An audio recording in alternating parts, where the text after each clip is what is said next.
every shout. Tune in, feel the energy ignite. Rise and grind, take flight. Hey, feel the unity, the proud electrified. There under the stadium lights, where legends thrive.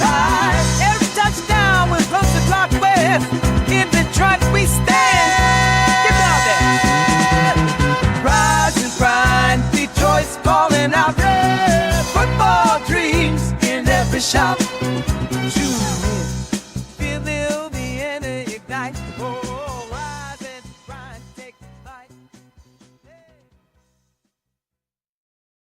All right. Welcome into Rock Down Detroit Lions. It is the Rise and Grind Morning Show. Good morning, Eric. How you doing this morning, buddy? Fantastic. Went to Meijer yesterday, and look what they had. The NFC North 2024 champion sweatshirts. They finally had them. Yeah, those are the ones that I didn't want to buy. I couldn't stand the fact that they were Gildan and not Nike because they're just going to shrink and look terrible after 3 washes. Dude, they looked really small, so I bought one size extra, and it fits perfect. So well, there you go. Enjoy it for your one-time use hoodie from Meijer because that thing is trash. I'm sorry. I know, but I bought one. There I'm supporting my team, supporting Meijer. I went and I got one, and I was happy to get one because the rack was pathetic. There was like 4 left in my size. There was hardly anything left. Well, the ones around me are loaded, man. They got tons of them. So my mic might be a little off. I couldn't find my Allen key, but for some reason my boom arm it's lost its mojo this morning. Doesn't want to stay up. Uh-oh, looking kind of limp over there. Yeah. NFL news. We've got Lions news. We've got wild card news. We've got matchup news and a few other topics to kind of get through this show today. Interesting what happened last night. So as you know, I was supposed to come on last night, couldn't do it, couldn't finish the work that I was trying to do. Just got pulled away in too many different directions yesterday, but I plan on potentially doing it at the end of the show today if we have time. Otherwise, I'll do it tonight. So sacks versus turnovers. What did it mean in the wild card race this weekend? Now, last night, I'll give you a hint. Last night was the first game out of all the games where a sack may even have mattered. So let that sink in. Out of all the games this weekend, Monday night's game was probably the first game that even mattered that a sack did anything, obviously, to help the Rams. And I'm a little worried about the Rams. I don't know about you, Eric, and I'm not going to give away a topic, but give me your 1 or 2 word answer. Are you worried about the Rams if we see them in a couple weeks? No. You're not. Okay. I'm going to hold you to that. So let's welcome everybody into the chat this morning. Good morning. Trace, of course, beat everybody in as usual. Good morning, Trace. Thank you for all the work that you do on the channel and helping moderate. Of course, we have Wayne Rogers in the house, Michael Garrity, Theodorio Villarreal, Wayne Rogers, John Desage, Bo Booth, Roger Orlovsky, Lions Fan 76, Moonscar Blade, John Peebles, and Dale Lynn, Ed O'Neill. Good morning. Motown Mitch, Mark Lewis, Chuck Lund. Good morning, Chuck. Chuck, I'll get back to you today. Been crazy. Brent DeWitt, Matteo Navarro, and Derek Lewis. Anybody else that I missed? Not by purpose. Welcome in this morning. Let's get those likes up to 75. We'll get ads turned off immediately so that you guys can enjoy the rest of the show seamless. That's just one of the perks you get here on Rock Down Detroit Lions. We don't want you guys to pay for ads. We don't want you guys to even have to watch ads. If you don't have a YouTube premium account, all you got to do is like the stream, and you'll be ad-free in no time. Again, that is just one of the perks that we like to give you guys. And then also, another perk by Dutch Pet. So I want to welcome in Dutch Pet, man. I'm so thrilled to announce this amazing collaboration and partnership with Dutch Pet. I really couldn't be more excited to team up with them. I mean, they're such an incredible company, and what they've done in transitioning and really transforming telemedicine for your pet. And I know this all too well, having a couple of dogs, one that we lost, this last season, Honey, very anxious when going to the vet. And this allows you to keep your pup at home or your cat or whatever. No more dragging your animal or your pet to the vet, where they've got to go through all that trauma. Some pets do very well. A lot of pets don't. So Dutch Pet offers a very convenient and affordable way to get your little furry friends the telemedicine and care that they deserve. Dutch Pet gives you same-day access to licensed vets, unlimited vet visits and follow-ups, guaranteed low prescription prices, And all of that will save you at least about $650 a year per pet. I know I've realized that savings. I know how expensive it is to take care of pets that have even allergies and how expensive those shots and everything else are. Give Dutch Pet a try today, and with a $50 off coupon that Rock On has given you, the link is in the description or will be in the description today. And just visit them. You go right. You won't see the price immediately, but when you go to checkout, it'll go from $132 to $82. And they're also offering an insurance plan to go along with their telemedicine plan that it's only a few dollars more. And I mean, why not have $10,000 worth of insurance? I think it works. I mean, I know how expensive it is. I mean, just one dog was over $5,000 at one visit. It's expensive. So Dutch Pet, give them a shout today. Sign up, take care of your pets right from the comfort of your home.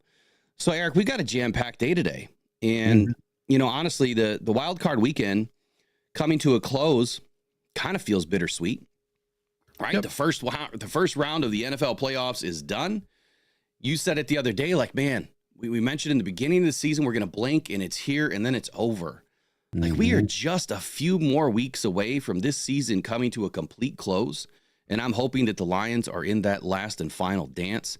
But man, a lot of crazy moments from this weekend and Monday night, and starting with the Washington Commanders' thrilling upset victory over the Bucs. I can't say that I'm surprised. Washington was the lone road team this weekend to win on the road. Now they set up a big time showdown in Detroit on Saturday night.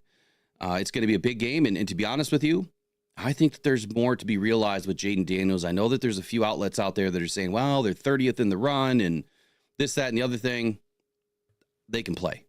And I don't think any of that matters come playoffs, and we're going to talk a little bit about that today. This is obviously an opportunity for the Lions to kind of erase that ugly history of losses, which I'll highlight in the Lions news portion of today's segments. Then you have the Philadelphia Eagles and Buffalo Bills. I mean, look, they took care of business at home, the number 2 seeds. Not surprised, I guess, even though I tried to bet against them. Didn't really bet, but you know what I mean. Emerging into the divisional round next weekend. So they're in the dance. The Bills will face the Baltimore Ravens, while the Eagles will play the Los Angeles Rams after last night's victory. Now, who took care of business against the Minnesota Vikings last night? Man, Jared Verse came to play. The Rams defense looks scary. And I'm going to tell you why I'm a little worried if we have to meet up with the Rams later on in this playoff scenario. Plenty of overreactions resulted from all of these outcomes this weekend, and especially last night. Are these overreactions merited? Which ones actually are overreactions, or more so just a reality of the day? But before we do that, Eric, we're going to add a new segment today. All right. And what it is we're going to highlight a local company that is not a sponsor. They are not a collaborator with us. But I just want to give back to local communities in any way that I can. And I think by highlighting a local company that has no idea that I'm doing this today, I think we'll help them a little bit, right? Let's point and shine a little bit of a light on these hard-working Americans and what they're doing each and every day. So let's get into that. And that is Moots Pizzeria and Bar. Now, this one is actually a little synonymous with the Lions because they're doing something kind of cool this week. And it's a local Detroit restaurant which will debut a Lions-themed pizza and drinks ahead of the playoff game against the Commanders. Now, $1 will be donated to the Detroit Lions Foundation with every themed food purchase or drink purchase the entire week. So visit Moots Pizzeria and Bar. There's a highlighted article here click on Detroit. And I have to say, Eric, I'm kind of think I'm going to stop in here this weekend and get me a slice of this pizza that's going to have blue dyed pineapple on it. Yep. They've got one here that has, let me go back to it here. They have one that has the Honolulu Blue Pizza, New York City pizza sauce, mozzarella, ham, bacon, and blue dyed pineapple. And then they have the spicy version of that, Honolulu Blue Pizza, which will have the same ingredients as the original Honolulu Blue Pizza. We'll just call it HBP for short. And it also includes fire chicken, jalapenos, banana peppers, red onion, and a fire barbecue sauce. Pretty cool looking themed restaurant here. It's kind of got that old school gangster look, you know, inside. It's kind of cool looking, but I can just tell from the shelves, man, they got every high-end spirit that you're looking for. I'm not a drinker, so you won't find me in there drinking, but I'm going to have a slice of pie. Eric, I know you sometimes can't eat certain things, but are you going to go in and grab a slice of pie this weekend? I have to. I got to have Detroit Lions pizza, man. Come on. pineapple, that's my favorite on pizza. I know a lot of people hate it, and I put that poll up on my social media quite often asking if pineapple goes on pizza, and thousands of people get on and say, no, it's blasphemy. I love it on pizza. I have to say I'm a fan too of pineapple. I'm just a big fan of pineapple, but roasted pineapple tastes even sweeter. Brings out the sugars, and they get caramelized, and it's totally different flavor. But on pizza, I don't think it's a bad deal as long as it's fresh pineapple. I can't stand the canned pineapple. But fresh pineapple is good, man. Yeah. So about 25 years ago, I had a part-time job delivering pizzas for Domino's. And when someone would call in with an order and they didn't come pick it up, or it was like, this was back in the day of prank calls, somebody prank called or didn't come pick up their pizza, whatever, you would get it for free. Okay. Yeah. We could eat mistakes or pizzas that were never picked up, and somebody ordered 5 pizzas with sausage and pineapple on them, and I was like, oh man, that's what I got to eat for dinner tonight, because I didn't have a choice. It was free pizza or nothing. So I ate these. I brought these 5 pizzas home that had sausage and pineapple on them, and I fell in love after the first bite. It was so good. And since then, it definitely changes you. It changes you when you have pineapple. But then to take it a step further, I think they're doing something spot on here. There's nothing better than barbecue sauce in pineapple, and I don't know why or how. I think it's the sugar content, but I used to make a pineapple barbecue sauce extremely good, or pineapple and mango barbecue sauce. So they're going to hit the nail on the head. I can see it. I wish it was one step further. I wish it was coal-fired pizza.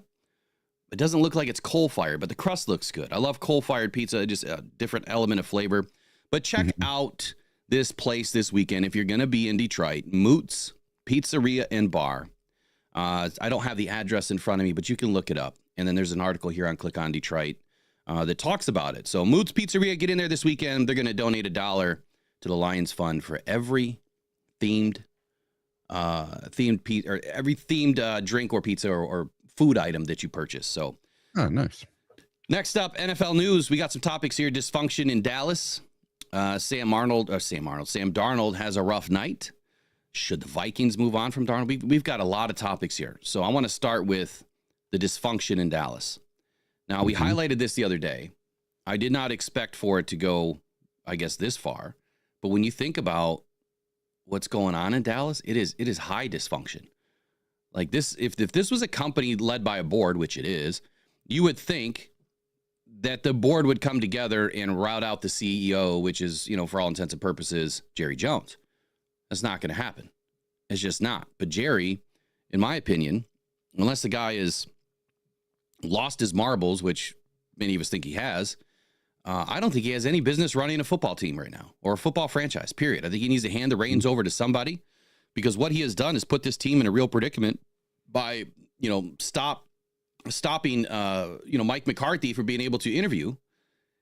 And then you wait an entire week to separate and part ways. Well, now he's kind of lost that leg on the first opportunity to interview some of these head coaches. You know what I'm saying? So would Mike Vrabel benefit in Dallas? I don't know. I'm not sure. I think Mike Vrabel is, pretty hot commodity right now. Clearly, he's, one of the first head coaches to get hired after this Black Monday. Maybe he would have been a fit. Is Ben Johnson a fit in Dallas? I don't know. Is Aaron Glenn? Could be.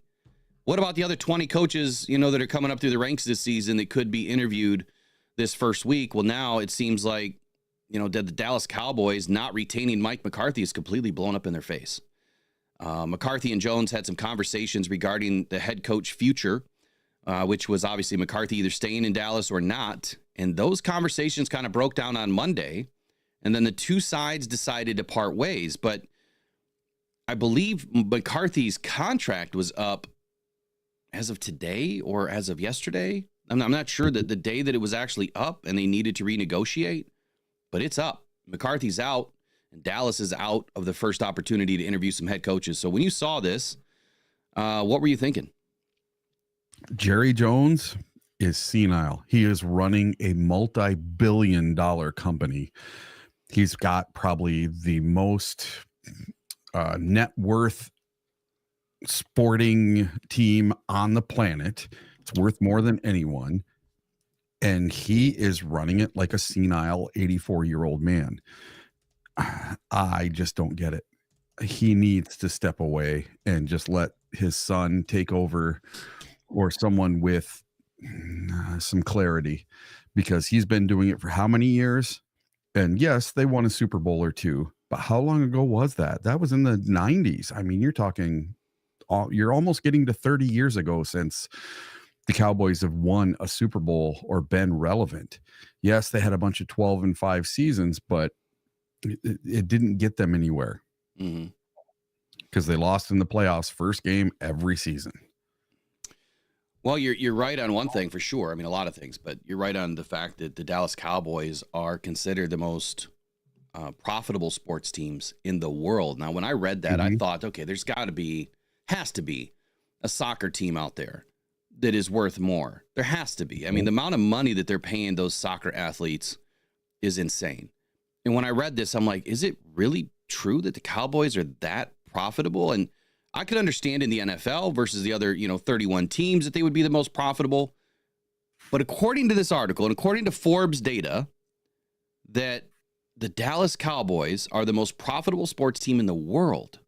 Forbes has studied the data from across the major sports networks around the world and had found, that they ranked the 20 teams who make the most money every season. And the NFL dominates the standings with 9 football teams within the top 20, compared to just 5 NBA franchises, 3 NHL teams, and 3 from the Premier League, which is soccer to us Americans, right? The New York Mets, meanwhile, find themselves at the other end of the money standings. They are last, most unprofitable team. They had a net loss of $292 million last season, while Jerry Jones raked in $564 million in profit in 2023. That's crazy. And this guy is running this team into the ground, and I can't say that I'm mad. I mean, keep doing you, Jerry. Just keep doing you, buddy. Yeah. I'm all good. You know what I'm saying? Just keep doing you. We'll just keep beating the Dallas Cowboys. I'm not going to shed a tear for the guy. So, all right, up next, Sam Darnold. Man, did he have a rough night last night? Yeah. Was it all him is really the question. But when you look at the last couple of games, he's really had a rough stretch of a couple of weeks. Now, I'll go back to the beginning of the season. I said that Sam Darnold was going to have a phenomenal year, and he did. Yep. Going 14-3, being one of the only 14-win teams in the league. Right? There's a couple of them. That's an incredible feat. And the way that he displayed, accurate throwing throughout the season. He put on a display in just about every single game that kind of shocked you a little bit. Like, where did this guy come from? I wasn't surprised, but man, did it all fall apart in a hurry since week 18 when the Lions, did they shake, rattle, and roll Sam Darnold to the point where he couldn't put all the pieces back together? Was he like a Mr. Potato Head? Everything fell apart and he couldn't find all the pieces? I don't know. He looked terrible last night, but I don't think that everything was his fault. Obviously, you have to put a little bit of the blame on the Rams because they played a very good game. But Darnold was outmatched. He was overwhelmed Monday night in the first playoff game of his career. So clearly the lights were bright in front of his eyes. He hasn't been here before. The Rams entered Monday's game with a very clear game plan, which was pressure, pressure, pressure. Do it early, do it often. And it worked. Darnold became indecisive, just like he was in week 18. Now, throughout the night, though, he did frequently hold the ball way too long. And he was highly inaccurate last night, just as he was in week 18. But I think that it was his mismanagement of holding the ball which created a lot of these, issues for that team last night. Not all of those sacks were generated by the defense. They were generated by Sam Darnold. And he's been doing this throughout this season. It just wasn't as highly anticipated that he was going to hold the ball last night, especially going up against, a NASCAR, speed of the Rams that they have on that defensive side of the football. Those guys are fast. Now, Darnold was sacked on the second play of scrimmage last night, and that set up a 3rd and 21, ultimately forced a 3-and-out. And then on the second drive, another sack of Darnold limited the Vikings to having to take a field goal. And then on Minnesota's third possession, ended in an interception. Kobe Durant anticipated and jumped the route on Jordan Addison. And then on the very next possession, Rams cornerback Ahkello Witherspoon blitzed Darnold's blind side and hit Darnold for a strip sack, which then Jared Verse, my number one prospect of this season as an edge rusher or an outside linebacker, scooped and scored a 57-yard touchdown. That put the Rams up 17-3, and they were never going to relinquish the lead at that point. The question was it all Sam Darnold? The answer is no. The defense still let up 21 points as the Vikings offense gave up 6 to Jared Verse. The offensive line was just horrendous at protecting Darnold last night, but there was a clear and major issue last night, and that was Sam Darnold freezes. And it's like he was a deer in headlights frozen last night. When he freezes, man, he just holds that ball for dear life, doesn't get rid of it, and before you know it, the Rams defense is all over him, and that's how they were able to get to him so early and so often throughout this game. You wouldn't believe me if I told you that he had over 3.2 seconds of time to throw last night. How do you have that much time and you're getting sacked 9 times? It's because he held the ball. He saw a ghost, as people like to say. I think he freezes. He froze. So the key points that I made during the game, Sam held the ball. That's no surprise. The ball was out very late. His feet were erratic all over the place. He never sat before he threw last night. I mean, I can see why. I mean, after a few sacks and you know, the game's kind of getting out of control at that point, he was all over the place mentally. I mean, I can assume mentally, right? But last night, they just looked like Swiss cheese on that offensive line. I mean, they were the most porous offensive line I've seen for the Vikings this season. So you can't put it all on the Rams defense, and you can't put it all on what the Vikings defense didn't do.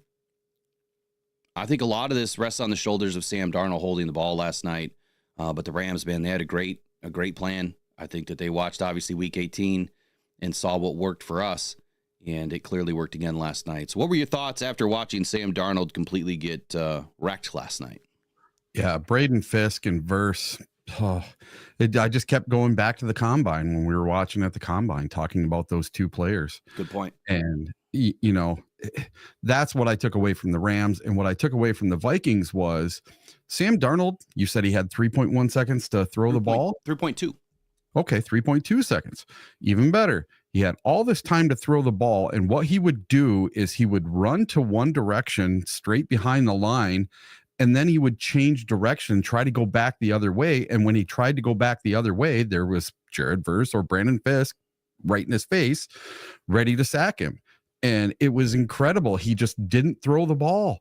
It's like, throw the ball away, do something with the ball. You don't have to just stay directly behind the line the whole time. And it blew my mind that he wasn't throwing the ball. He was just taking all these sacks for no reason whatsoever. So when we talk about, you know, sacks versus turnovers, which I'm going to highlight at some point today, and we talk about how, you know, are turnovers more important? Are sacks more important? Do they work cooperatively together? I mean, last night, I think it was total destruction of Sam Darnold imploding on himself and the team.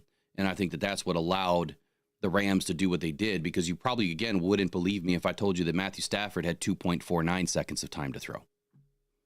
Yeah, that's one of the least amount of times I've seen to throw for a quarterback all season. But the difference was Matthew Stafford. Go back and look at his footwork and look what he was doing early in the game from the very first snap that he had a pass anyway. From the very first snap, I can't remember if he threw it on first down. He might have. He did. From the very first snap, you watch his feet. I mean, he was back, he was set, and that ball's coming out. He knew from the jump that this Minnesota Vikings defense is coming all 8 or dropping all 8, and he was going to be ready to deliver a strike quickly. And we know that under 2.5 seconds, which is a quick pressure, the Minnesota Vikings have been one of the best teams this season at providing quick pressure. And I bet you they trained with a clock this week to get Matthew Stafford ready to get that ball out in under 2.5 seconds, which clearly he did because he was 19 of 27, not the greatest, of nights, but it was still 70% completion rate. And he had 117.7 passer rating, 2.49 seconds of time to throw. He was pressured 34.5% of opportunities last night. He had a good game. It wasn't great, but it was good. He delivered the ball accurately, and he made some tight throws. So you were going to say something. Go ahead. Yeah. So with 6 minutes to go in the first quarter, Matt Stafford was 9 for 9 for 104 yards. And that was with 6 minutes to go still in the first quarter. He was tearing them up. He started on fire. He did not miss a pass until his 10th pass of the game. What a start. So I got a question for you. We're talking about Matt Stafford and Sam Darnold. Should the Vikings move on from Sam Darnold? And is this an overreaction or a reality? Oh, that's a great question. Let's look at it this way. If you take in the full picture of what Sam Darnold did this season, I would say there's no way that you could even think for 1 minute that they're going to move on from Sam. Now, he had a tremendous season with the Vikings. He ranked 5th in passing yards, like 4,300 yards on the season. He had 35 passing touchdowns. He finished 6th in passer rating, 102.5. He led the Vikings to a 14-3 record in a playoff berth on just a $10 million salary. While many teams are overpaying players like Dak Prescott, however you want to pronounce it, $60 million a year, he did it for $10 million. Now, being one of the best bargains in football, I would say that he way overperformed his salary. They definitely got all of their money's worth out of Sam Darnold. But with that being said, Darnold's last 2 games were absolutely atrocious, just terrible. He completed 53.1% of his passes, 411 yards, 1 touchdown, 1 interception, passer rating of 66.4. He was sacked 11 times during that stretch of the last 2 games, which included last night's wild card loss where he was sacked 9 times. But he also was very slow in his progressions over the last couple of weeks. He took way too long to get rid of the football and turn the ball over. He had the fumble that was returned for a touchdown by the Rams, and other interceptions, the last couple of weeks that turned into points for teams. And I think that Sam Darnold's Cinderella story kind of turned into a pumpkin last night real quick. And this may be enough of a sample size for the Vikings to move on the last 2 games. I think that they're going to definitely think about it because they have J.J. McCarthy kind of waiting, in the wings, so to speak. And the Vikings really needed Darnold to kind of take over one of these last 2 games, and he really failed to do so. He made their 14-win season look obsolete, and to many people, the Vikings have just been frauds all season, just waiting to implode. And so for that reason, I feel that they won't risk investing into Sam, and JJ will be the starter next season. I can't see them forking out $50, $55, $60 million a year to Sam Darnold after what they've seen the last 2 games. So the answer is more of a reality at this point that Sam Darnold will not be the quarterback for the Vikings next year, but I do think he lands on his feet. And I'm not sure where, but could be the Raiders. There you go. What do you think? I truly believe these last 2 games cost Sam Darnold millions and millions and millions of dollars, because if you go by the pundits, what they've been saying all season is that back in about October, they were saying that Sam is worth about $35 million a year on a 3 or 4 year contract. And then you got a little farther in the season and they're saying, oh, maybe Sam's worth $45 million a year for a 3-year contract. And then we got closer to the playoffs and all of a sudden they're 14-2 and they're in first place for 24 hours. And all of a sudden that number jumps all the way to 55 million. And if I had to guess today, I would say he's back down into the $30-35 million club. So he might have cost himself $15-20 million a year on this new contract by having those bad games. And they weren't just bad games. They were absolutely incredibly bad games. I think, though, to your point, no, keep going. I'm sorry. Did I interrupt you? No, go ahead. So I think to your point of him costing himself money, I think that's absolutely a reality. I think he did. But I also want to make sure that we're clear on one thing, at least on my point of view, is that not everything Sam Darnold did the last 2 weeks was his fault. I feel like the offensive line was, I mean, they didn't give the dude any time. You got to give this guy a little bit of time. Now, I know that the number of 3.21 seconds of time to throw, when you look at that, you're like, man, he had all sorts of time. But that's him holding the ball more so than him getting rid of the ball. I think the offensive line gave him a little bit of time at times throughout the game last night. But, man, were those Rams coming from everywhere. And they did a lot of what the Lions did. I mean, they're sending cornerbacks, they're sending safeties, they're sending linebackers from everywhere. They really mixed up, what they were going to do on the defense. They disguised it extremely well. It wasn't just, all of the pass rushers getting after Sam Darnold. It was a very fluid and dynamic defense that I got to be honest with you. Back in the I'm scared of the Rams defense right now to a degree. And that's because back in the preseason and just after the draft, when you and we watched, Fisk and everybody else at the combine, and I said, man, the Rams, after the draft, they got two of the guys that I felt were going to make the biggest waves this season on the defense, Fisk and Verse. I just expected it was going to take a little bit of time. They were not ready when we went up against the Rams early in the season, and now they're ready and they're healthy. And that is a scary situation heading into this next playoff game. I think that they're going to give the Eagles fits. I think they're going to take the Eagles out. To be honest with you, that's my early reaction after last night. I think the Eagles are done. And kind of like what I said the other day, I posted 2 Rocks locks. I put in my knee-jerk reaction of what I thought was going to happen this weekend. And then I did the full story. And what did I put in there, Eric? I put in there that I feel like it's going to be the Rams and the Lions in the NFC Championship game. Yep. I think that's where it's headed. And I think that we're going to have the biggest test we've ever had out of the Rams because we've seen them. This will be what, the third, fourth time in the last 2 seasons. And they are playing at a high level right now. I'm a little bit worried because Matthew Stafford, in his quick feet and quick release, laser sharp arm, he knows us well, and our defense still has some holes. Now, I'm not poo-pooing our defense, but what we did against the Vikings in Week 18 does not work against Matthew Stafford. Yep. It doesn't. It just doesn't. So I'm a little concerned, but to the valuation point, Sam Darnold is valued at $40 million a season right now by over the cap. Mm-hmm. I don't know that Spotrac put one in. I'll take a quick peek. What's that? Seems kind of high. So Spotrac has him at $31.7 million. Yeah. I guarantee you that there's going to be a team that overpays for Sam Darnold in the offseason, if and when the Vikings obviously move on from him. I would expect him to get no less than probably $40 million a year. I think that you would pay him more than Danny Dimes. And let's not forget, the Vikings have Danny Dimes. They're Danny Dimes right behind Sam Darnold this year.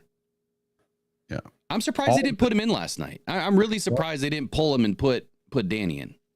So are their fans. And their fans are really thinking that whole move with Danny Dimes was done for a draft pick. So by them adding him to their actual game day roster, they get a compensatory pick for it. That's what they're all thinking. I don't know if that's true or not, but that's what all the message boards and stuff have been saying. I couldn't answer that. I've done zero research on that, I have no idea. So I have a question for you while we're on the Vikings. Okay. Were the Vikings the most overrated team in the NFL this season? Yeah. Is that a overreaction or a reality? Interesting. I think that a 14-win team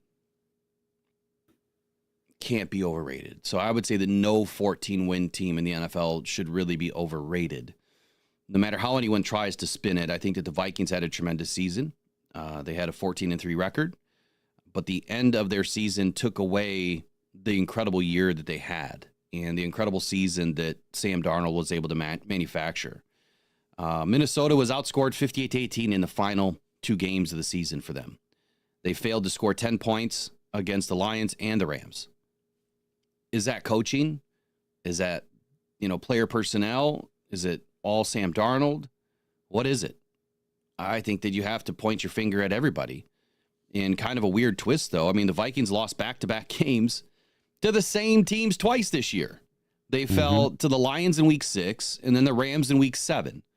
And then they lost to the Lions in week 18, and then the Rams in the wild card round. That's kind of weird, right? It's just really weird. Now, those were the only 4 losses that the Vikings had all season. So I can't say that they're overrated. I just think that they were overmatched by 2 teams twice this season. Now, the Vikings became the first 14-win team to lose back-to-back games to end the season, but that shouldn't take away the year that they had. I think that there's a lot of meat on the bone here in Minnesota. I think that, the fact that Minnesota beat Green Bay twice and was, 4-3 against 10-plus win teams, or against 10-plus win teams this season. I think the Vikings weren't an elite team, but they weren't overrated. So I think that's a little bit of an overreaction, a lot less likely to be reality. I think that they're going to retool this offseason, and they're going to be right back in our face in 2025. What do you think? I'll say something different. All right. You say they're not overrated. Well, I say they are a word that starts with an F. Frauds. So a couple of years ago, the Minnesota Vikings went 13-4. They cruised through our division. They went into the wild card weekend as the number 2 seed. And what did they do? They lost to the New York Giants and Danny Dimes. Frauds. That's what we all called them, frauds. And then this year, I've been saying it all year that they're frauds. They're playing a 4th place schedule. All the teams from the AFC South that we knocked the doors off of them, beating them by 38 points, they barely beat any of them by 3 or 7 points. They were all 1-score games with all these horrible teams. And they just kept getting lucky, in my opinion. It wasn't, they didn't have any big convincing wins this year. What was their big convincing win where they blew the socks off somebody this year? They didn't have one. Not one big game where they just blew the doors off the other team. They didn't have one this year. The Lions had a bunch of them. They had like 6 of them. So to me, that's why I put the F word on those guys, the whole fraud word. That's just me. That's where I'm at with the old Minnesota Vikings. I thought you were going to go somewhere different with the F word. And a quick shout out to the chat right now. We just need a couple of more likes to get these ads turned off. You wouldn't mind just jump out, go smash the like button real quick. It really helps us to grow. We've seen, a few hundred viewers added to the stream just about every day this week. A lot of new viewers. So we really appreciate you guys being part of the Rock On Detroit Lions Rise and Grind morning show. If you haven't subscribed, it'd really help us out. We're only a few away from hitting our first 250 giveaway. So the whole season, we were giving away mini helmets every 500. And now I shortened it, right? I brought the goalpost together. It's now every 250. And so just in a matter of 24 hours, we've added almost 250 subscribers. So let's just get to 8250 this morning, and we'll give away a mini helmet while we're live this morning. Or if it doesn't happen this morning, we'll give it away tonight. So anyway, would appreciate your help, and we'll get the ads turned off. Appreciate you guys helping us out here. So I thought you were going a different way with... What F word were you thinking? Foolish. Failures. I mean, there's a bunch of them. Yeah. But I think that they were just a bit foolish last night in the way that they put this game plan together. I don't know what they were thinking, man. Their game plan was horrendous. It was terrible. Where the Rams came out, knew exactly what they wanted to do. They had it all scripted. I mean, the very first play was 23 yards. They knew that Flores was going to send the house, and they had to have that quick read, get it out real fast over the middle, boom, 23 yards, and that set the tone for the entire game. It absolutely did. And you know what else tone is being set right now? That is going to be an NFC championship matchup that we're going to talk about right after this word from one of our sponsors. Every day, thousands of people are discovering Uper Lights, Michigan's newest, funnest rock to go find on the shores of the Great Lakes. Don't go out with just any light. Try the Convoy C8 from UperLights.com. It's guaranteed for life, and you'll find all the ones everyone else misses. Quality UV lights that are perfect for Uperlights with prices starting as low as $20. Please make sure to visit UperLights.com for all your UV flashlight needs with the best guarantees on the market. Just what you wanted and not what you didn't. The best quality, the best guarantees, and the best UV flashlights from UperLights.com. I like Brent Lighton's message in the chat here. It says, of course we would have to beat Matt Stafford again to get to the Super Bowl. The football gods wouldn't have it any other way, and I agree with you. I think that that's what this narrative... What's the bigger narrative? Seriously, is it Eagles Lions? Or is it Eagles Commanders? Or is it Rams Lions? I mean, I think that you could make a storyline for all games, of course. And I think that Jaden Daniels versus the Eagles would be an incredible story, but it's not going to happen. It's going to be the Detroit Lions versus the Rams in the NFC Championship. And I think that this is a nightmare situation brewing once again for the Detroit Lions this season to have to go through the Rams, or should I say the Rams are going to have to go through Detroit, because all roads, the Super Bowl path has been laid. All roads go through Detroit. Dan said it last year. He followed it up this year. It was going to take more, and it is taking more. The Lions are going to have to do a hell of a lot more if the Rams come back to Ford Field again. So will the Rams give up 200-plus rushing yards to the Eagles again this season? I don't know. After watching that defense that I saw last night, I can't tell you with any certainty. And then again, after watching what Saquon did in the first game of the playoffs, I mean, he had a good game, but what did he have? About 82 yards through the third quarter or something like that?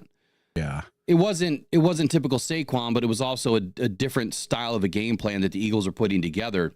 So and here's where I'm going with this. In the first meeting between the Eagles and the Rams in Week 12, the Eagles rushed for 314 yards and averaged 7 yards per carry. Saquon Barkley had a career-high 255 yards in that game.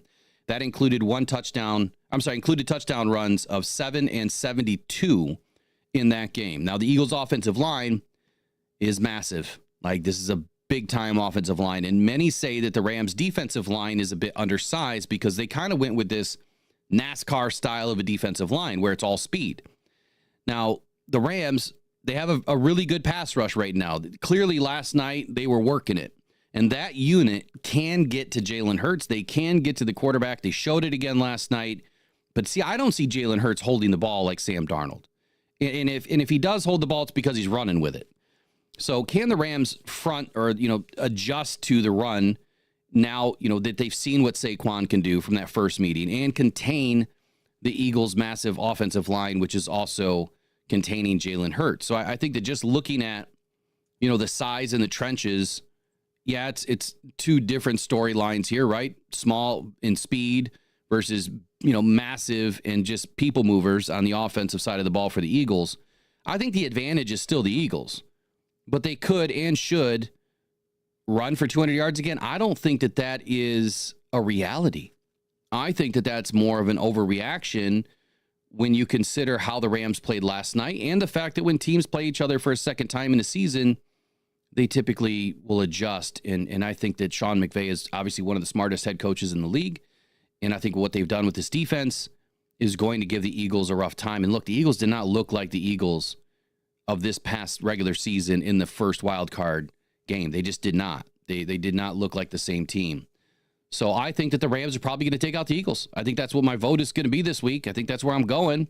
I'll give my final word on that probably on Friday. But I think for right now, I'm going with the Eagles to get booted. And it is going to be the Detroit Lions versus the Rams back at Ford Field again. And I'm just looking at this defense and I'm thinking, we've had some issues this season against speed.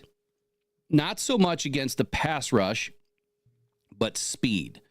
We've seen far too often this season that Taylor Decker's been beaten with speed and Penei Sewell's been beaten with speed. It's not a ton of times that this has happened, but it was at critical times that this has happened. But the Lions found a way to win.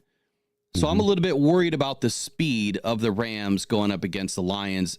The only thing that I think that we have, kind of in our favor here is Montgomery's coming back. Jahmyr Gibbs has been playing incredibly well. And I think that Jared Goff is obviously one of the best at deciphering a defense and figuring out, are they coming? Are they not coming? Do we need to change the play? And I think that, between Ben Johnson and Dan Campbell and Scotty Montgomery, they're and even Terrell Williams and the run game coordinator, I think that we're going to have a very good plan no matter who we go up against. But we have to get through the Commanders first. So my last comment on this segment here is this brewing to be a nightmare situation for the Lions? Only if you believe in narratives.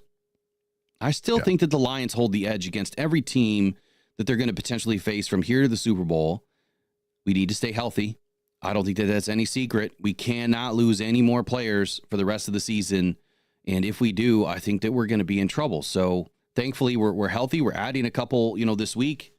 And I'm looking for it to be a great game. But this could be another situation where storylines are written.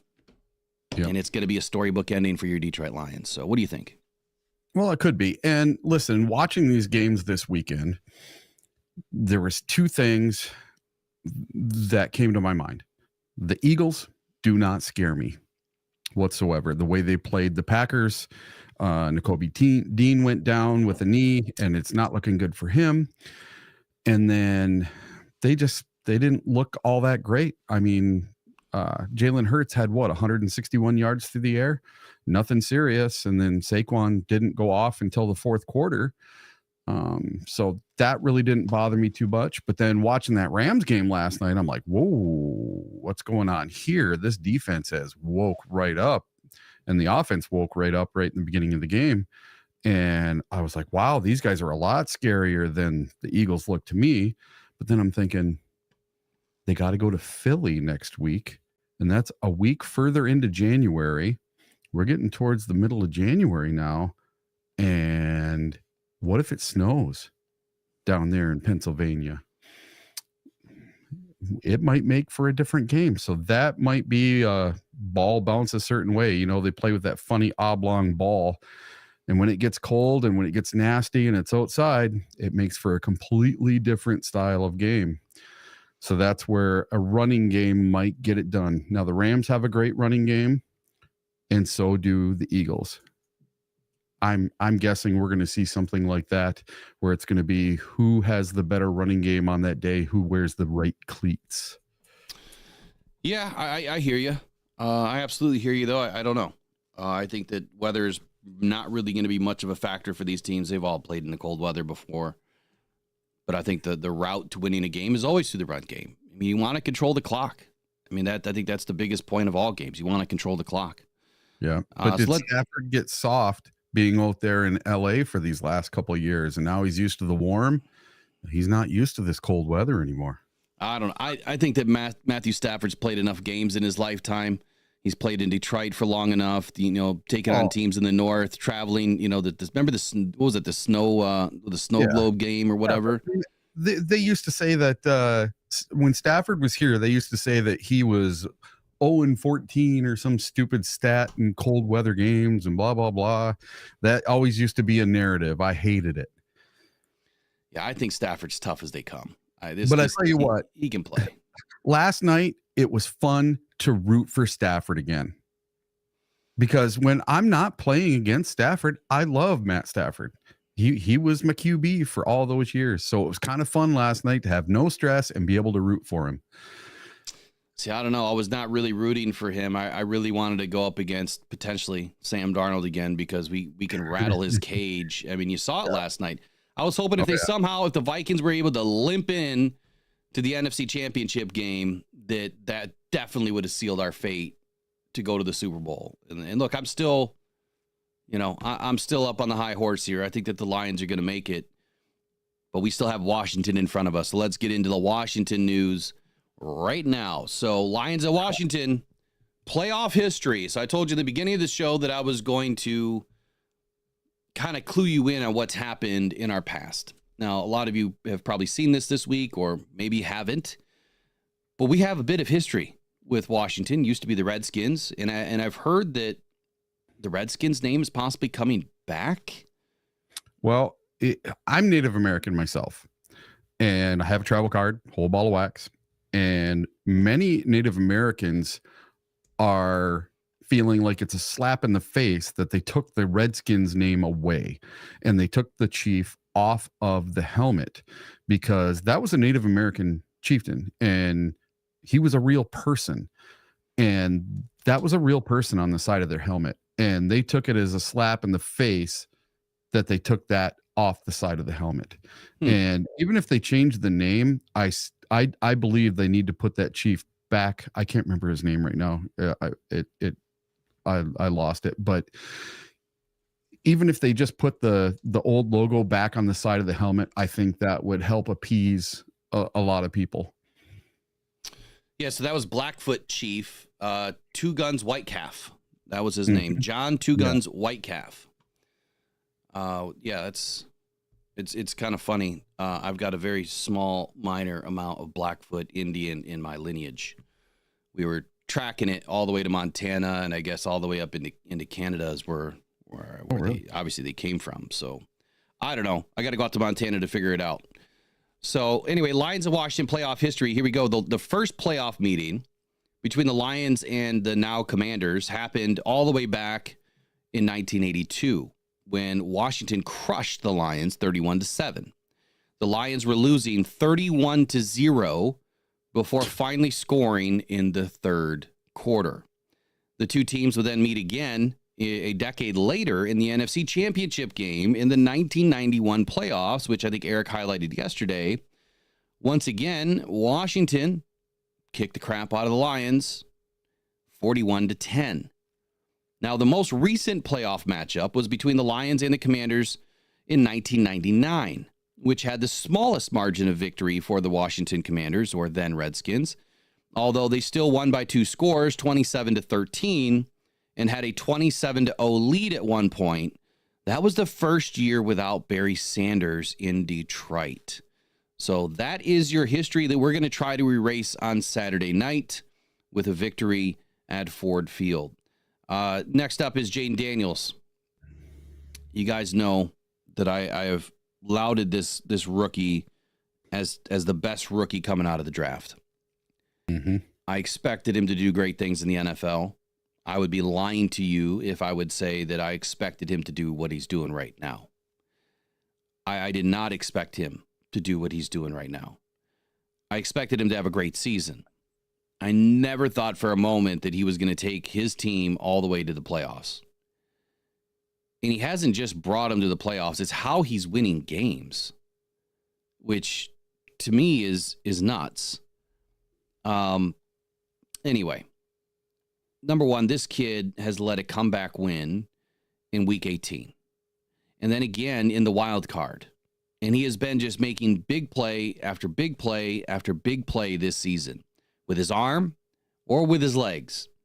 Now, the early tape that I watched on Jaden Daniels during the draft cycle, it proved to me that he had the skills, right? He had the brain to play at this level. I mean, extremely accurate with the football, great footwork. It seemed like he knew where he wanted to go every time he threw the ball. He never seemed to get rattled. Pulling the ball down and running with it was, there was no thought process there. He just made the right decision more often than not. And that's what you saw in the wild card round, where he just made the right decision more often than not. Now, 5 takeaways from the wild card game. Well, let's kind of review what happened in this game. What is Jaden Daniels responsible for? Another clutch performance. Not that anyone really should be surprised by now, but Jaden put this team on his back. He pulled through with the game on the line in the fourth quarter again this season. He completed 68.6% of his passes, 268 yards. He contributed to the third best QBR of the wild card weekend. Only Lamar Jackson and Josh Allen were better, but he was perfect during the Commanders' final 2 drives that gave them the lead. He accounted for 61 of their final 74 yards, completing all 6 pass attempts for 57 yards and a touchdown. But it wasn't just the stats that point to how impressive Daniels was in the final 12 minutes of regulation. It was how he kept the offense on the field by answering the call with several clutch plays.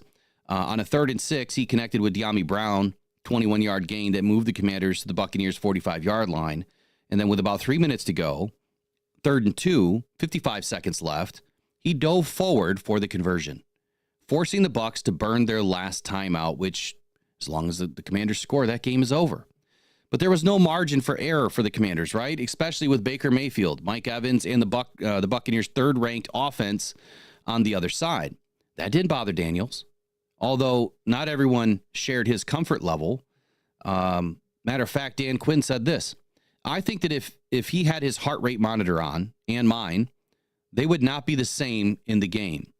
He stays pretty consistently good, and sometimes I'm like the duck.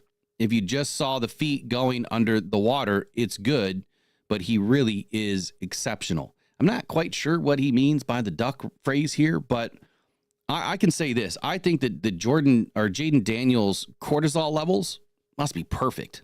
It's like this guy has no fight or flight response at all. He stays that calm, cool, and collected. I don't see him get rattled, and that is, I think, a big takeaway heading into Saturday night. Can you even rattle Daniels? Does he even feel the pressure? Because so far through this season, I haven't noticed it. Now, this was his first postseason win, and it put him in very rare air, right? He joined Brock Purdy, Dak Prescott, Andrew Luck, CJ Stroud, and Andy Dalton as the only quarterbacks in NFL history to throw at least 250 yards in their first career postseason start, which is huge. I think it's huge what he's been able to do. Also winning the road win, right, in the postseason. I think that's only happened 4 other times. And I don't know what else you would ask for out of a rookie quarterback. The guy's had an amazing season that's going to end on Saturday night, unfortunately. But this guy is, he's good, man. He's really, really fun to watch. And then the second takeaway is their defense did bend. This is Eric's favorite defense. They did bend, but they didn't break. The Commanders' defense wasn't perfect in the regular season, and they weren't perfect in this first matchup in the wild card round. Mayfield still threw 2 touchdowns. Evans caught all 7 of his targets for 92 yards, and the unit still gave up 101 yards on the ground. But the unit did live up to the other part of its reputation as well. They pulled through when it mattered most, and it resulted in the Buccaneers, who had dominated almost every opponent they faced this season, putting together one of their worst offensive outings in this game. The Buccaneers were held to just 20 points for the first time since Week 10, when San Francisco 49ers limited them to 215 yards. Eric, what is that number that I say you've got to limit teams to win? 20 points a game. And look, it works, and it's even showing up in the postseason. They limited the Bucs to 20 points. They win the game. That has been a number that you guys know that I've been talking about for a long time. And I got to say, the proof is there. It's right in front of you. Just go look at all of the wins this year. You know, we're going to do that. I'm going to look at all the wins this year, and we're going to calculate how many teams were held to 20 points or less and actually won the game. You know, I think I'm going to guess right now. I'm going to go with a number. I'm going to say 80% of teams that were held to 20 points or less lost the game. That's the number I'm going to go with. And that's huge. Now, on the first drive of this game, Mayfield did miss back-to-back passes. And it wasn't until, Mike Evans started to show up that the Buccaneers were even able to move the ball. McLaughlin drilled a 50-yard attempt, in the very opening drive for the Bucs, and that's what got him on the board. But the important moment really came down with 5 minutes and 32 seconds left in the fourth quarter when Bobby Wagner, he stuffed Mayfield on a quarterback sneak for no gain at the Washington's 12-yard line. That's right, Bobby Wagner. Let's not forget about that name. It set up a 3rd and 1 on the next play. A miscommunication happened between Mayfield and Graham Barton, which forced the Bucs to run their play early, and Bucky Irving was swarmed seconds later for a 2-yard loss, and the Buccaneers had to settle for a game-tying 32-yard field goal rather than a touchdown, which that touchdown probably would have won the game. I mean, let's just be real here. The defense showed up. Thirdly, Washington dominated the time of possession. This can't happen on Saturday night. We have to figure out a way to get the defense off the field and leave our offense on the field as much as possible, which I'm expecting since they are the 30th ranked run defense in the league. I'm expecting Dan Campbell and Ben Johnson to dial up a lot of the run game. But that doesn't mean it's always going to work.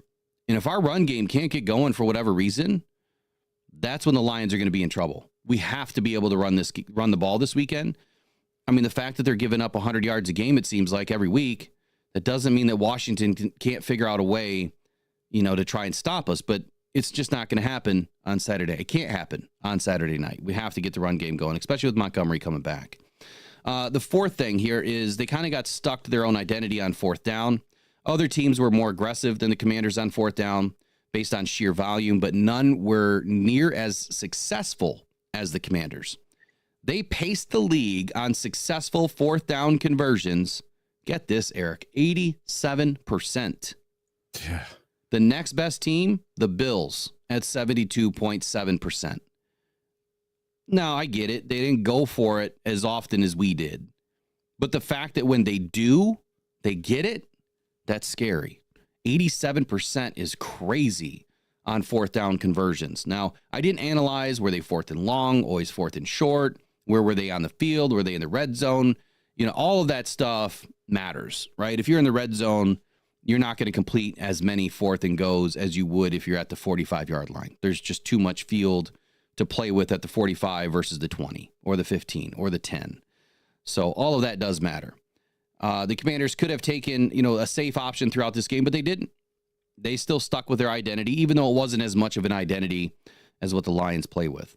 And lastly, I couldn't believe I read this, but the Commanders are trying to steal one of our mantras of the Detroit Lions, which is, Eric, when we have really close games, right, just big-time duels, what do we say that kind of a game is while we're watching it? What do we call the Lions at that moment in these tight games? I don't know. Starts with the C. Captains? No, come on. The cardiac cats, right? We call the Lions the cardiac cats. They said this about the Commanders. They're the cardiac commanders. Oh, God. I'm like, are we serious right now? Come on. On everything. So apparently they earned this nickname since their bye week. The last 5 games, all wins, were decided by a combined 17 points. That's a little bit scary, right? That Jaden Daniels is winning all of these tight games, very, very tight games, separated by less than a score. Now, there were a few reasons why the Commanders were able to pull out all of those victories. Daniels has certainly played a big role, but the team has also spends an obsessive amount of practice time working on game situations, and they're all in sync. So just like Dan Campbell does, every week he has these guys going through situational football. Every week. And Dan Quinn is also doing it, probably at the same clip that Dan Campbell is. Clearly they are, because they're winning a lot of games in these situational football, by these situational football measures, if you will. So those are your 5 takeaways, man. Cardiac Commanders are coming back, winning games they shouldn't be, or they're winning games that are on the line with, not much time and separated by less than a score. They really stuck to their identity on fourth down, and they're winning at 87% rate on fourth down, fourth and goes. Time of possession, the Commanders really dominated this weekend. Can't happen this weekend. We've got to get them off the field. And the defense really didn't break, but they did bend. And I think that is an opportunity for the Lions to really dig in the middle of their defense and do what we do best, which is Amon-Ra St. Brown and Jamison Williams on some crossing routes. And then, of course, if the run game gets going, play action pass is going to be a big part of what we need this weekend. And then firstly, it's just another clutch performance for Jaden. This is a clutch team, and that's going to end. I'm sorry, but they're going to be without clutch fluid on Saturday night. The clutch is going out, Jaden. It's done. That's going to be a headline thumbnail this week. The clutch is going out. All right, Eric, it's your time to shine here, buddy. Yeah. What do you think about these takeaways in Washington? So here's one of my takeaways from this Commanders-Bucks game. I watched the entire game. Commanders were trying to be like the Detroit Lions and go for it on fourth down right in the first half. And it failed right in the very beginning for them. And then it ended up working out later on for them. But the national media does nothing but give their coach a bunch of praise, while when Motor City Dan Campbell does it, he gets nothing but criticism because they say he goes for it on fourth down too much. I don't understand that narrative. And now here's another narrative from that game.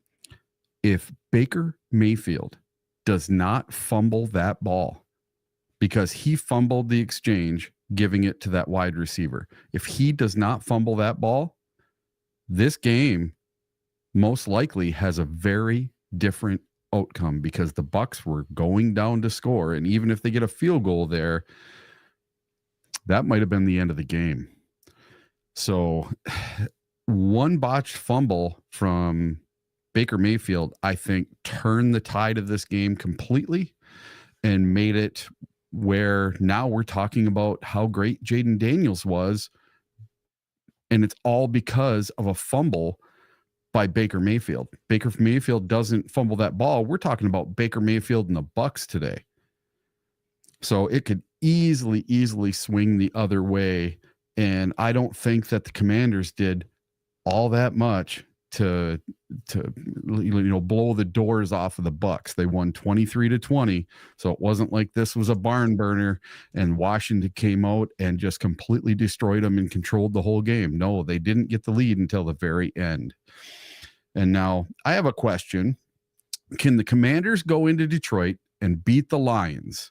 And is this an overreaction, or is this the reality that the Commanders are going to come to Ford Field and beat the Detroit Lions? So the question is, can the Commanders go into Detroit and take us down, huh? Is that an overreaction or a reality? Yeah. Ooh, buddy. I mean, of course, I'm going to say right up front that they can't, because that's my Lions bias. Mm-hmm. But the Commanders really have no business being slept on either, especially after this past Sunday's, last second victory once again, and this time against a really good defense and the Buccaneers. This is a franchise that kind of won their first, that just won their first playoff game since 2005. And that was also the wild card round back then. So Washington is really playing with house money at this point. Mm-hmm. I feel like they've got everything to win, nothing to gain.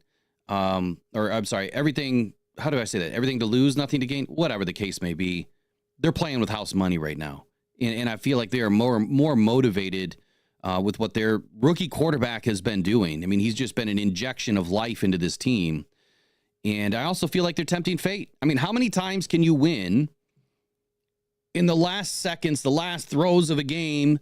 I mean, how many times can you get lucky? This is their 6th victory when tied or trailing in the final 10 seconds this season. Jeez. This is the most since 2000. Washington has won 4 straight games in the final 10 seconds of regulation or overtime. 4 straight games in the final 10 seconds of regulation or overtime. That is a streak that seems highly improbable, right? Highly unlikely, but they've done it. And so Jaden Daniels is not only having one of the greatest rookie seasons in NFL history and kept up this tremendous season by throwing another 268 yards and 2 touchdowns while bringing the Commanders back after trailing in the 4th quarter and on the road again. So how many times can you beat the house and win? That should be the question. I mean, how many times can you really go to somebody else's house, not take off your shoes, and expect to get dinner? Right? It shouldn't happen. So this game, it's on a short week for the Commanders. They play on Monday night. We play on Saturday. So they have a very short week. They will have to play a very near perfect game to win. And the Lions were rested. We're healthy as we're going to be. We have superior playmakers on both sides of the ball, but especially on the offensive side of the football, where we can definitely play keep away. And I really don't think you should or can discredit what the Commanders have done this season. I'm not going to. But this is, in my opinion, a bit of an overreaction, because I think, again, you're playing with house money, and at some point the house is going to win. And they usually flop 21, and it's over. And that's what the Lions are going to do this weekend. It's going to be ace, king of spades, game over, and done before the second half even starts. So can they do it? Well, I think they've proven that they can do it. But you're not going to eke out a last-second win in Detroit. It's not going to happen. And if that's what it takes for them to win ball games is take it down to the last 10 seconds, I will say this. If this comes down to a last 2 minutes of the game and the Commanders have the ball and they're only down by 6, we're going to lose. And we're going to lose because they've been doing it all season. So I'm going to put out the fair warning, the fair weather warning or whatever you want to call it. Ben Johnson and Dan Campbell, they better keep the foot on the gas, and Aaron Glenn better make sure that he's got his guys into position to not play bend but don't break against this team. You have to keep it up, and you have to spy Daniels in this game. My spy, my terms. And we'll talk about that more this week, but I will say this to end up, or to end this little segment here. I think it's an overreaction. I don't think that you're going to get lucky that many times in a row. They do say that the lucky number is 7, and this would be their 7th victory. This would be their 5th in a row if they have to come back to win in the waning moments of the fourth quarter. It's not going to happen. It's an overreaction. What do you think? Yeah. Well, I think the Commanders, if I was their coach, would go speak with Kevin O'Connell and find out what his secret sauce was to winning one-score games. Because over the last 3-4 seasons, since Kevin O'Connell has taken over as coach, no one has won more single games with just one-score victories. And I would take all of his advice and throw it in the garbage, because when it gets to crunch time in the playoffs, Kevin O'Connell has not won a game yet. So whatever he's doing, do something else. That's what I would do if I was the Commanders. And I just don't see any way that we don't play a defense similar to what we did against the Vikings. I believe that's what's going to work against a mobile quarterback. We did not crash down in the box with our edges. We kept them kind of out wide and containing the quarterback. So Darnold had nowhere to run. And that's what we need to do with Daniels. And you're going to have that linebacker, which is going to be Alex Anzalone. He is going to be the one that comes in late to go after the quarterback. And I think that's how they're going to spy him. They're not necessarily going to put a guy just on the quarterback. I think they're just going to have a linebacker leaking in, maybe out of coverage and coming back in, crashing on the line, and making sure that that quarterback doesn't get out to the edge and doesn't get away. And that was what worked with Sam Darnold. It worked to perfection. If we can have a game like that against Jaden Daniels, I will be more than happy. And Brandy Coffee in the chat said, Eric, we need some of your rainbow sunshine and rainbows. So here it is. I have a very, very good feeling about this weekend. I think it's going to be an amazing game. I think the Lions are going to get out to a very comfortable lead very early on. And Sonic and Knuckles, it's the reunion tour. And this is a revenge game for me. I remember 1991 like it was yesterday. I remember thinking Barry's going to go to the Super Bowl. This is it. We're going to the Super Bowl. And we get into that game. We came out flat and it was horrendous. So I still remember it. To me, it's still revenge. And I'm thinking about making up a sign for this weekend that says something about the revenge tour, and maybe have the 1991 and 1999 playoff game in there somehow. I got to think of a good sign for this weekend. So kind of going back to what you're talking about with the defense. Now, again, I'll talk more about that again like this week, but the way that the Lions beat the Vikings was exactly what I put down with Thor, and that was 2 linebackers in the middle, 5 to 6 DBs, and then you're closing that W down, right? You've got to get your guys out wide, and then you have to focus on the quarterback and the running back all at the same time, but you do that with Branch and Iffy kind of swarming down on the outside of the linebackers. So you're dropping guys down into the box. You're getting real heavy over the middle, but you're bringing speed. And I think that that's exactly how you're going to beat the Commanders this week, and is very similar style of defense that we ran against the Vikings. I don't think it's going to need to be as aggressive. I think that they're going to be more, I know I'm giving all the nuggets away for Thursday and Friday, but I think that they're going to be a little bit more patient with Daniels and force him to run or force him to throw, right? I mean, there's only two choices, but force him to beat us, with his arm, which I don't think he's going to be able to do. I think that we've been playing some pretty sticky football. And I think that the way that you get after him is those late coordinated blitzes off the edge. So you're going to see Iffy, you're going to see Branch, you're probably going to see a little bit of Jack Campbell and even Alex Anzalone doing a little bit of a delayed blitz. So Eric, why don't you take it away for a few moments? I'm going to bring my pup outside, and then when I get back, all right, Dan Orlovsky issues a warning. We'll talk about that when I get back. Yeah, so I'll get into a little bit of Lions news right now. Lions fans, shame on you. Let's do better. That was my headline that I wrote for this morning. With season ticket prices increasing by up to 60%, many fans are trying to cash in by selling their divisional round tickets for record-setting prices. At this time, almost 40% of total tickets in Ford Field are currently for sale on Ticketmaster, with many fans believing the Detroit Lions will win in the divisional round, and selling this round will pay for the NFC Championship round and or next year's season tickets. So what I want everyone in the chat to do right now, open up another window on your phone, open up another window on your laptop, and I want you to go to Ticketmaster. And I want you to type in Detroit Lions. And then I want you to click on the divisional round game. And I want you to look at the ticket prices. And then I want you to hit the map view. And when you hit that map view, I want you to zoom in. And I want you to look at just how many tickets are for sale. And I am not kidding you. About 40% or more of the stadium is currently for sale on Ticketmaster. So I'm telling you, there are going to be a lot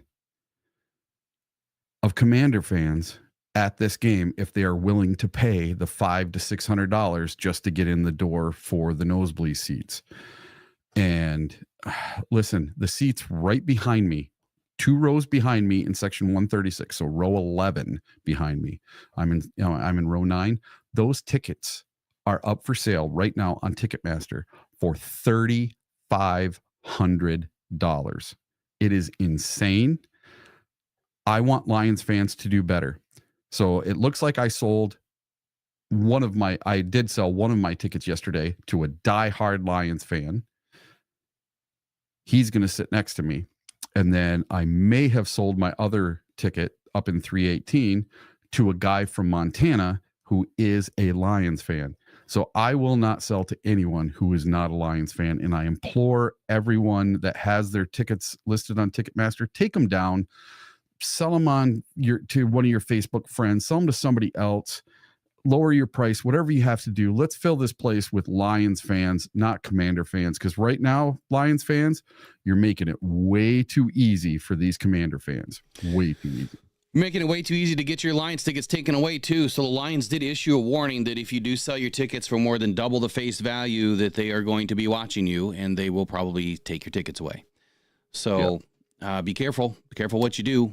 But more importantly, look, they're not going to be they're not going to be taking over our stadium. There's just no way.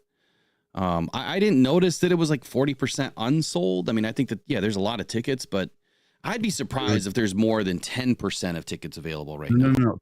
I implore you, go look at the map. It will blow your mind how many tickets are for sale.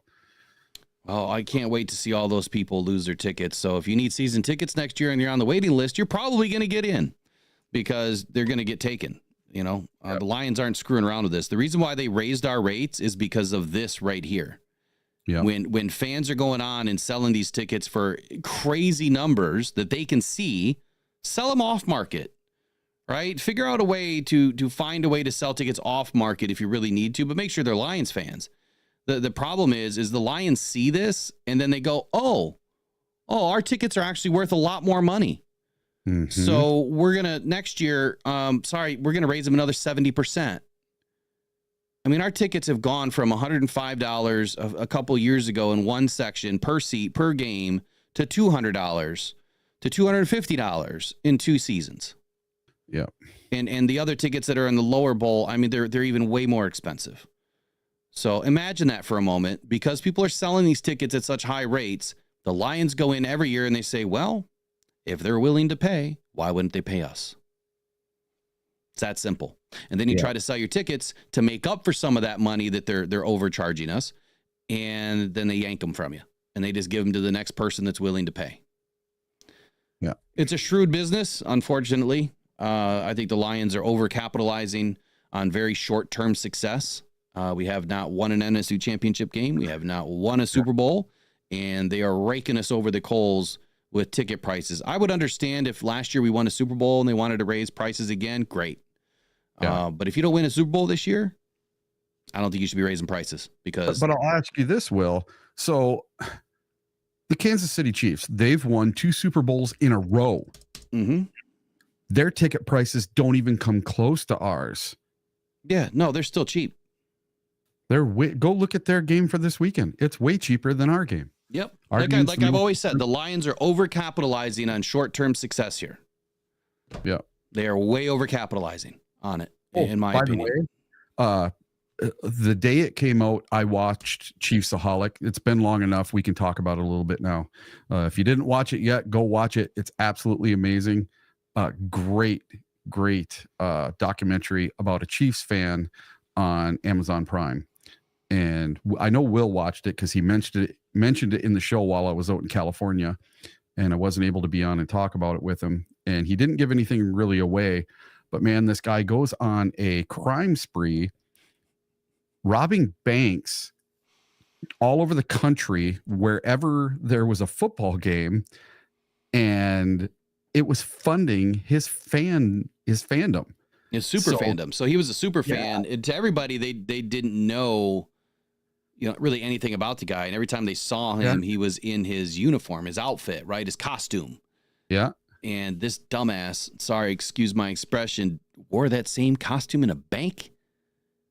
How dumb can you be? Yeah. How dumb can you be to wear that face mask while robbing a bank? Yeah. He did some dumb stuff, but he got away with it for a long time. Yeah, he would rob the bank and have his bike stashed behind the bank somewhere. He would get on his pedal bike and he would go through the woods wherever there was woods behind a bank, and he would find a trail, and that's how he would disappear. And he was sitting front row for every game. He was invited to go to dinners and things like with Patrick Mahomes, and he bought a bunch of very expensive artwork. He went to the casinos and gambled. Well, that's where he laundered his money. He would take the money and then he would go launder it in the casinos. Yeah. And he was, what did he put? Like a $70,000 bet on the Chiefs to win the Super Bowl, and it hit, and just crazy stuff. So if you haven't seen it, go watch it. It's amazing. It's called Chiefsaholic. Yeah, fun stuff, man. I still can't believe it. And I've heard there's some grumblings that there might be some other NFL teams that have similar issues with their fans. I'd be interested to know if something else comes out ever since this dropped, that there might be some more information coming. So we'll see what happens. I get that at every single game I go to, whether it's away or home.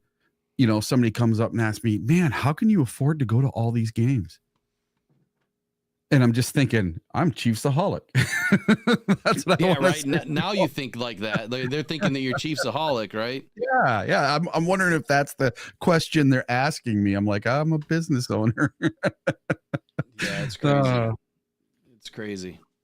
All right, so Dan Orlovsky, we're going to get all this stuff out of the way before we get into the good stuff for the rest of the week. So Dan Orlovsky issues a warning to the Detroit Lions ahead of the playoff game versus the Commanders.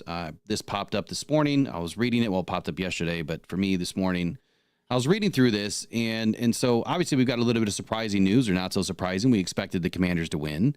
I expected the Commanders to take down Tampa Bay, and it happened. And so what Dan Orlovsky declared, I guess, is that everyone wants to play Washington now, is his quote. And Detroit will have their hands full on Saturday night. So he says that Daniel's recent success is, all the more impressive considering he doesn't have the same talent around him that other top quarterbacks in the National Football League may have. Okay. And then he goes on and says this. He's doing it really with a below average offensive line and Terry McLaurin.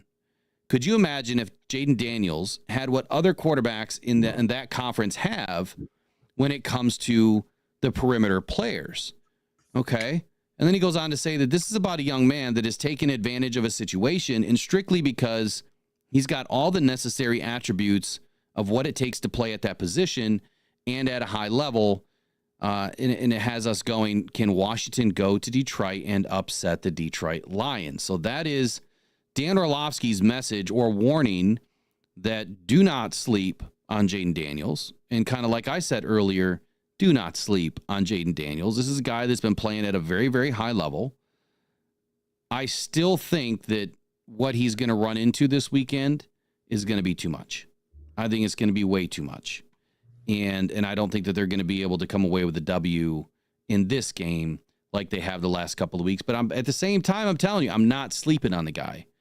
I wouldn't be surprised if something crazy happened, but I just don't think the Lions are going to allow it.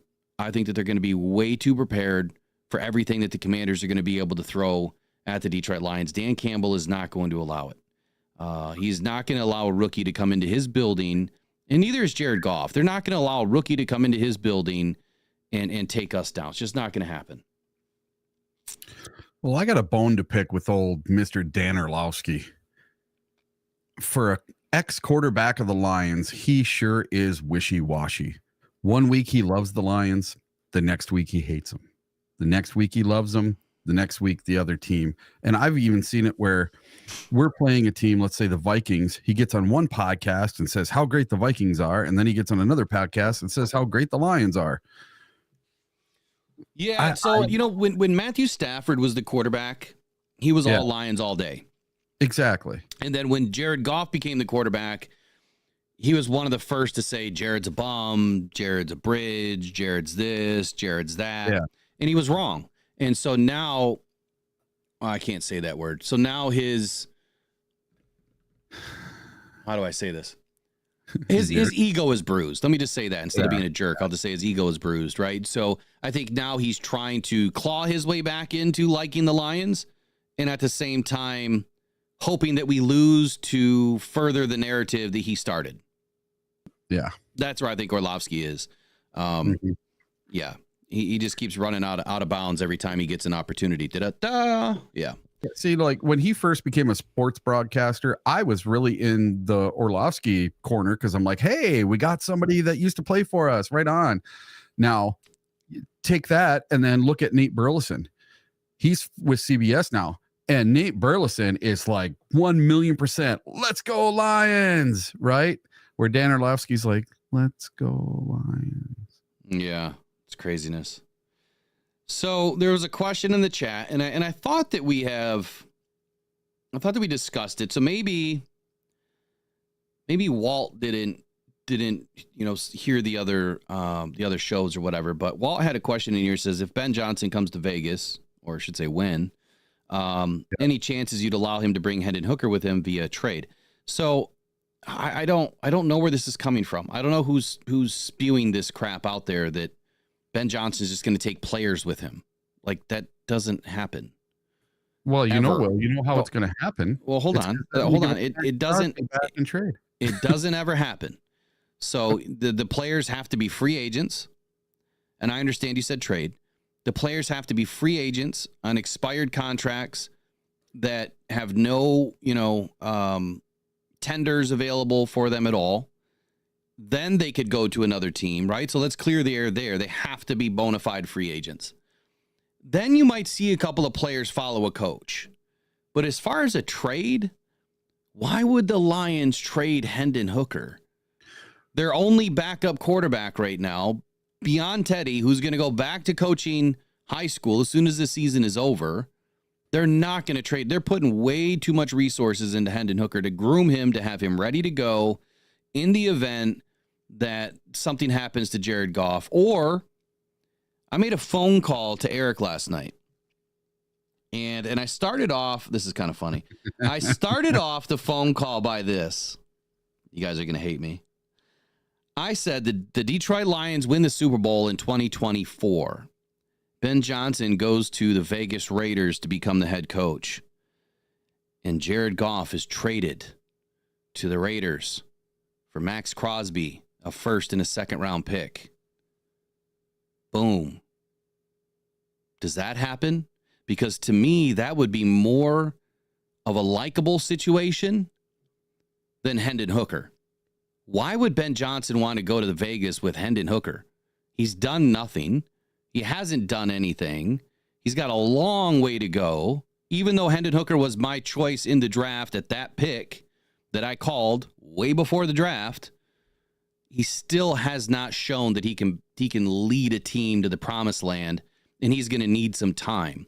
Now, the good thing is I think the Vegas Raiders will have some time with Ben Johnson if he's the head coach. But why not the Lions just win the Super Bowl and then trade away Jared Goff at the height of his career for as much as they possibly can get? And then you put Hendon Hooker in.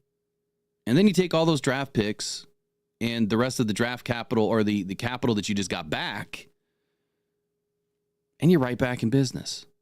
And then they win another Super Bowl with Hendon Hooker. Or they go out and draft somebody. Or they pick up Sam Darnold. Who knows?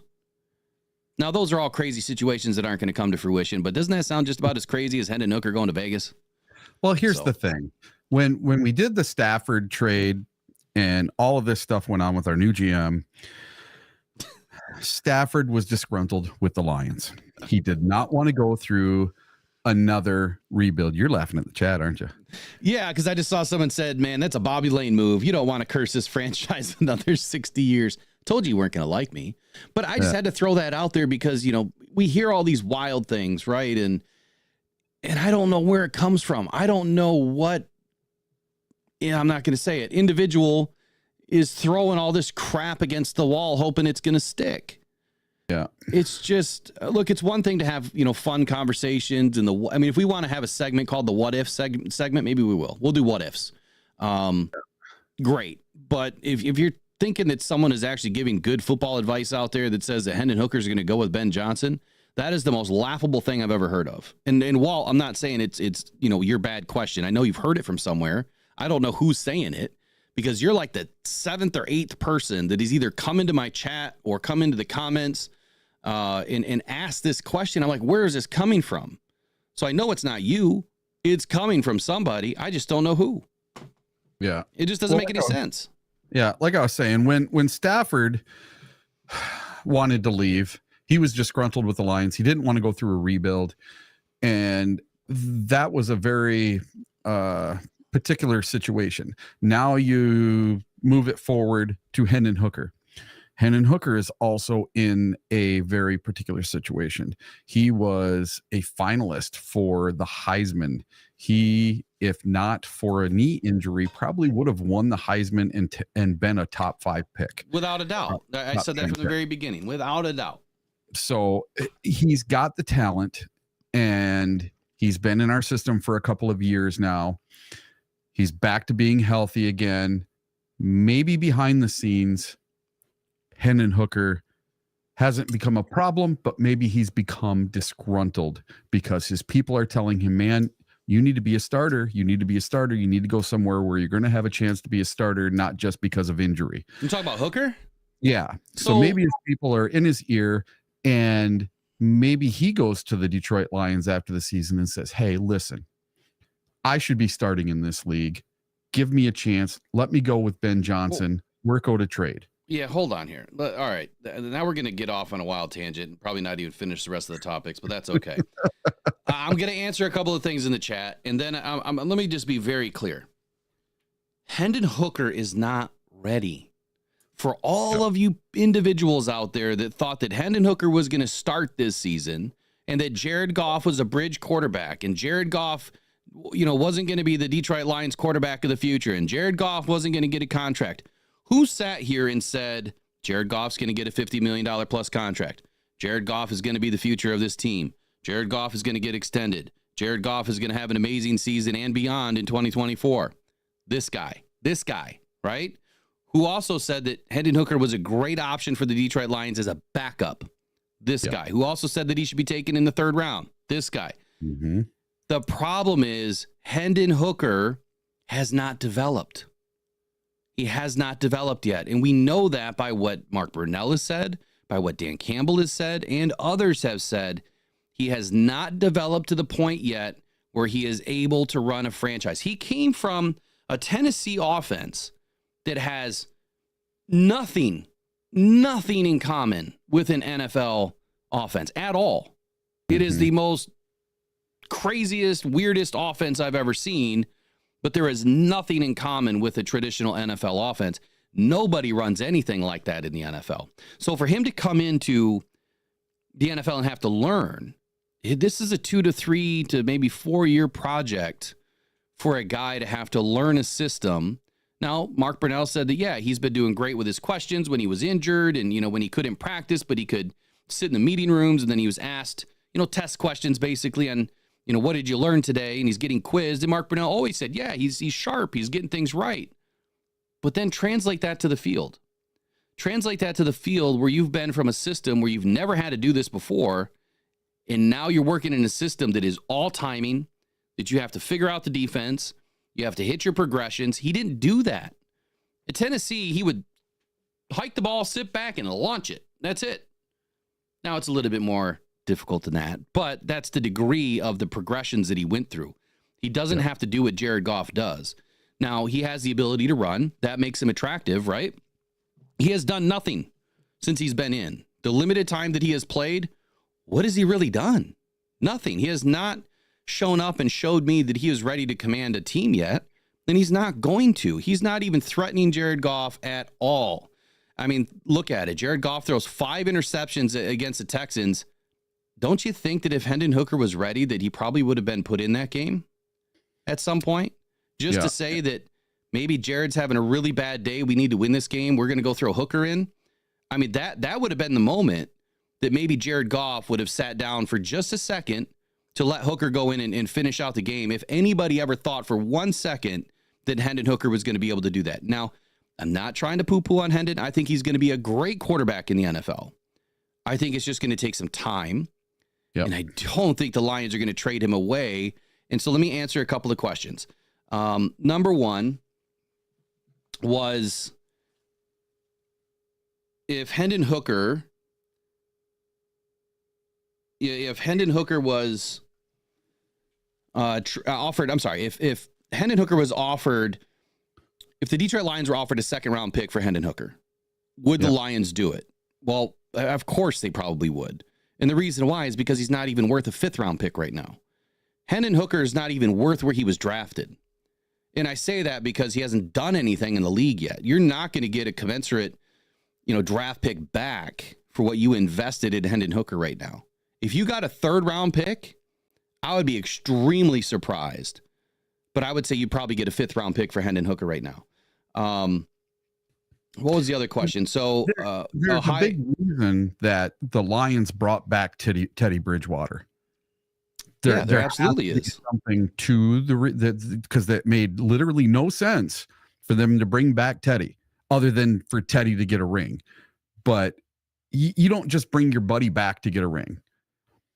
There's a reason they brought Teddy Bridgewater back. I don't know what it is. None of us know what it is, but there's a reason that he was brought back.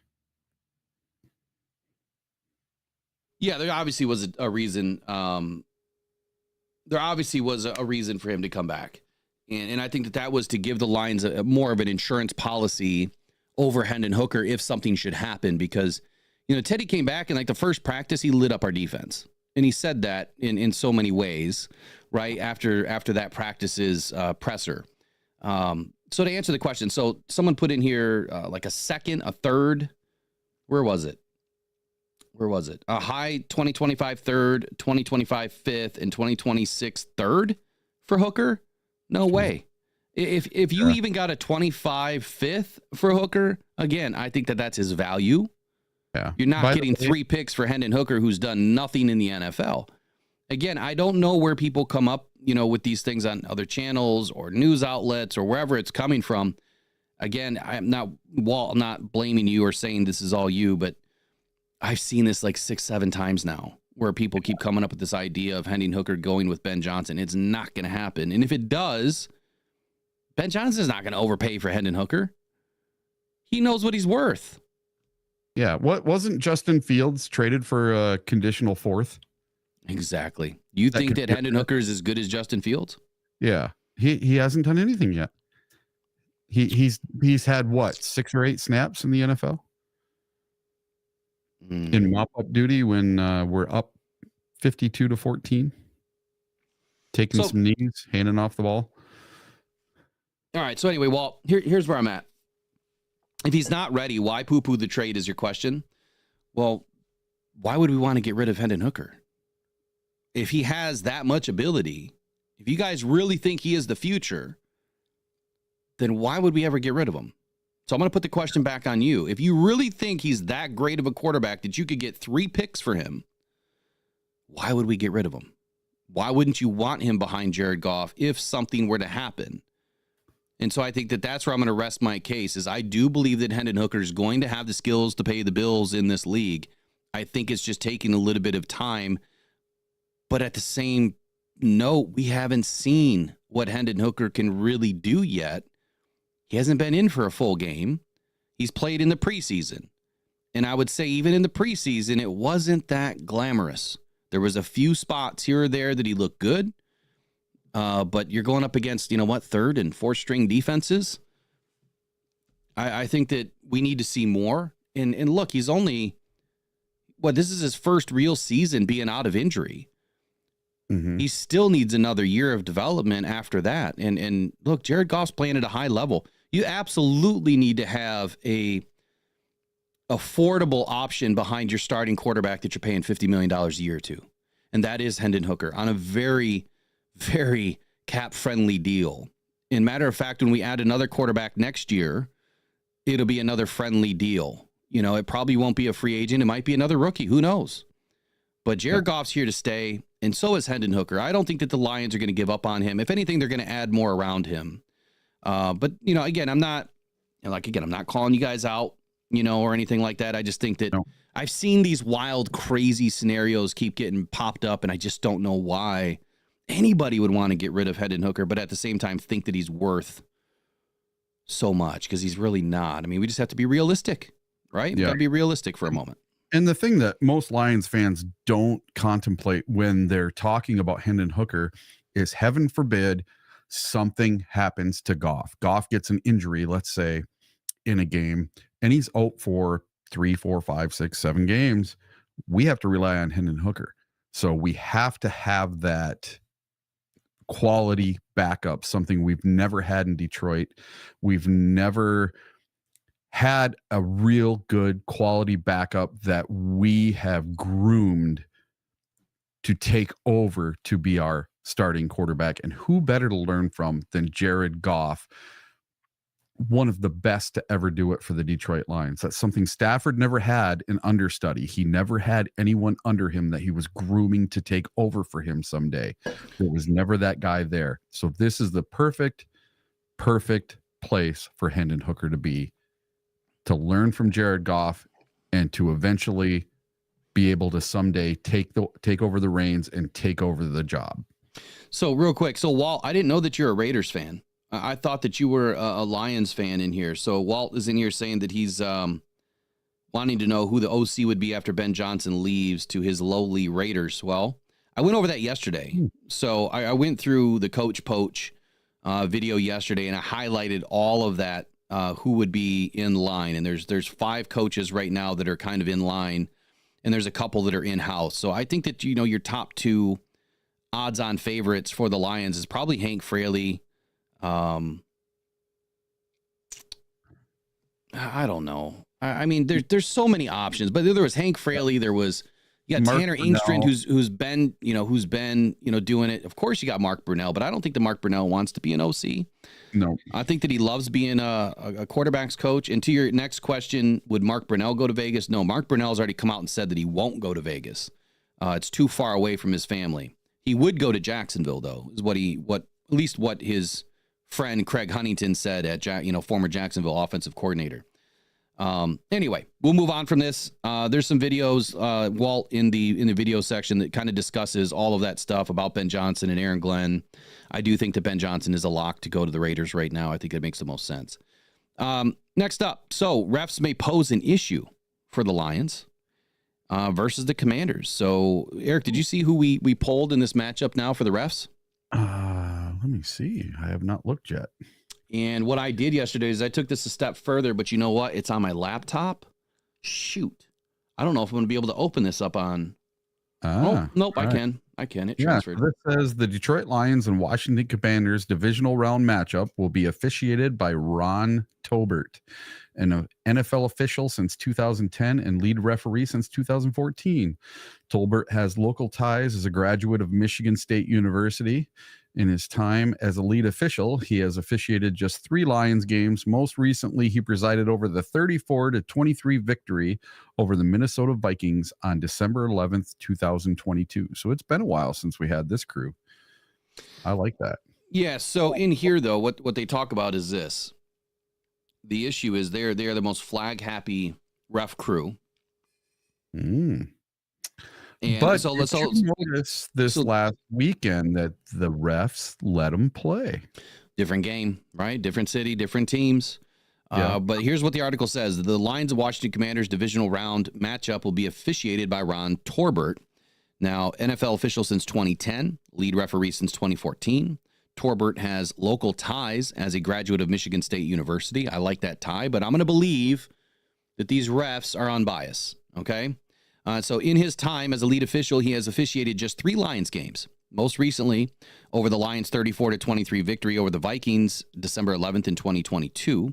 And then the Lions are 1-2 in games against Torbert as the lead official, with the other 2 games being a loss to Carolina in 2020 and a loss to Atlanta in 2021. Now, Torbert's crew has been one of the most flag-happy in the league, as it ranks 3rd in the league in total flags with 284. His crew has thrown 50 flags for offensive holding, 41 for false starts, and 21 for defensive pass interference. His count for defensive pass interference is tied for 5th in the league, and the 50 offensive holding penalties ranks tied for 3rd. Now, among the games he's reffed with the most penalties called include the Seattle versus Buffalo game, 24 flags, and then the Cleveland versus Miami game, 20 flags, and then the Washington-Tennessee game, 19 flags. So the Commanders defeated the Titans in the only game that they played with Torbert's crew as the lead officiating crew. So the question is, and the question should have been, based on what they're throwing flags on, where do the Lions rank? How many penalties have the Lions had in those situations? I'm going to go grab my laptop. Oh, wait, nope, it popped up. Never mind. That popped up. There we go. I thought that I paired it up. So I went through and made a spreadsheet here. Mm-hmm. Let me see if I can share this. I went through and made a spreadsheet of where the Lions were the most penalized. And I don't know if I could do this. Hold on. There we go. So where the Lions are most penalized, where does that rank with this crew? I know it's a little bit crazy that I go and do this stuff. But stats and that is just, I just love doing stats, and this is part of it. So I'm generally, I'm curious. Where do we rank? How many penalties did we have in these categories? You guys aren't going to be able to see this. This is going to be way too small. But I'm still going to try. So let me blow it up a little bit. We're talking about an Excel spreadsheet here. Nothing else. Sinister, YouTube. Here we go. Your spreadsheet. Sinister spreadsheets. So let me share this. Yep, I know I'm crazy. I went through and tracked everything. Hey, there we go. So here we go. All right, it's moving with me. So when we look at their sheet, it is how many penalties have they thrown that could hurt the Lions based on what the Lions did. So I took it a step further from Christian Boer's article here. And when I look at the penalties for Torbert's team, they have thrown 284 flags, of which 50 were for offensive holding. All right, let's go to offensive holding. And that would be, why can't I get over there? Why is it not showing up? There we go. Offensive holding. Right there. We're going to scale it down. We've had 26 penalties this year on offensive holding. And they've thrown 50 flags this season for offensive holding. They tied for third. So the one step that I didn't do is where do the Lions rank against all the other teams against offensive holding this season? I'm going to bet that we're probably near the bottom as far as in a good way. I don't think that the Lions get a ton of penalties for offensive holding. But where we did have a problem, well, that was defensive pass interference. So let's go back up and take a look. Where's our defensive pass interference? Well, that is over here. Why is it not getting in there? Yeah, I knew it was going to be too small for you guys. You know what? As long as you can see it. There we go. Let me pull it down. Okay, so pass interference right here. How many penalties have we had? Which a lot of these came against Terry and Arnold, right? 21 penalties for pass interference. So we're averaging more than one a game, right? And the Lions have actually done really well over the last several weeks, not getting many, if any, penalties for pass interference. So the next, I think we can live with one or two a game. We can. I think it just depends on what the situation is. Yeah. And then their next most heavily targeted penalty is false starts. Let me go back over to false starts. How many false starts have we had? And the Lions have had 16 on the season. So again, just barely won a game. So the question really is, I apologize for all that. I was trying to do something cool, but it was just too small. I thought it looked good. The question is this, like, is this crew matching up against our deficiencies? What we don't do well? I don't know. We're going to find out.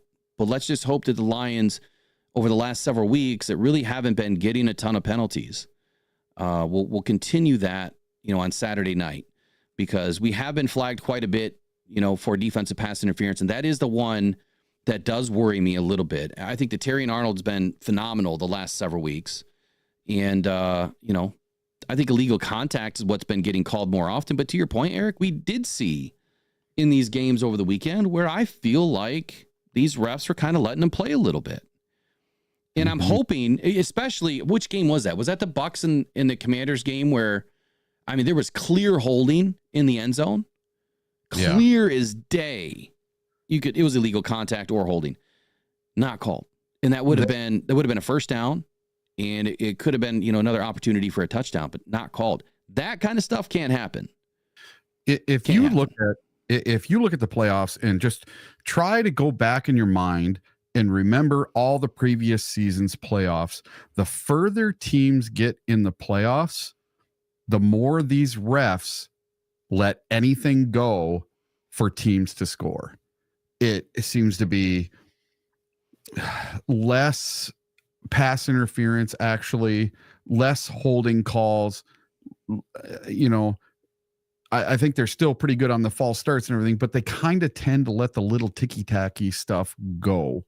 Whereas in the first, let's say, 4 or 5 weeks where Terrion was getting all of those pass interference calls, I don't think those same calls go that same way in the divisional, the championship, or the Super Bowl round.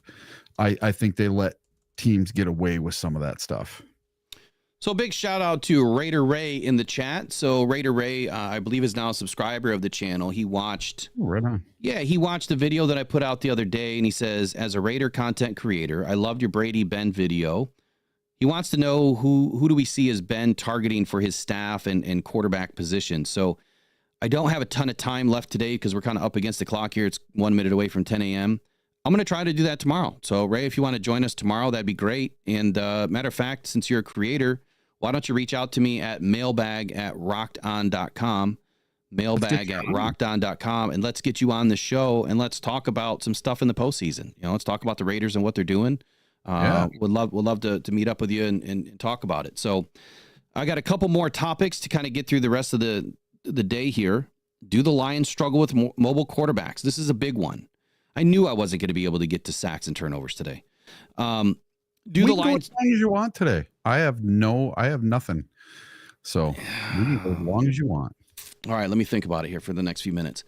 So do the Lions struggle with mobile quarterbacks? Now, what Dan Campbell said in yesterday's press conference, I thought was enlightening. Actually, no, I got to go. I forgot. I got an appointment today. Yeah, at 11. So it's Tuesday. I thought it was enlightening what Dan Campbell said because it's been something that I've been talking about for a while. And it's actually something I wrote in my turnovers versus sacks segment that we'll be doing it tonight. And it was spot on. Absolutely. And not just because I've been saying it for a while, but what Dan Campbell said was spot on. So oftentimes we hear you have to get a pass rush, right? Have to get a pass rush to take care of Allen. We lost the game because we didn't have a pass rush. Okay. I hear you. I do. Loud and clear.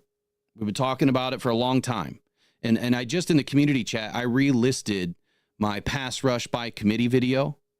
And I would implore you guys to watch it. It's a little older. It's a different. It was from this summer. It was with Coach Tony. And if in there, if you'll hear everything that I talked about in preseason that came to fruition during the regular season with pass rush by committee. And if you Google pass rush by committee, it's been a long, widely known topic in the NFL for many years.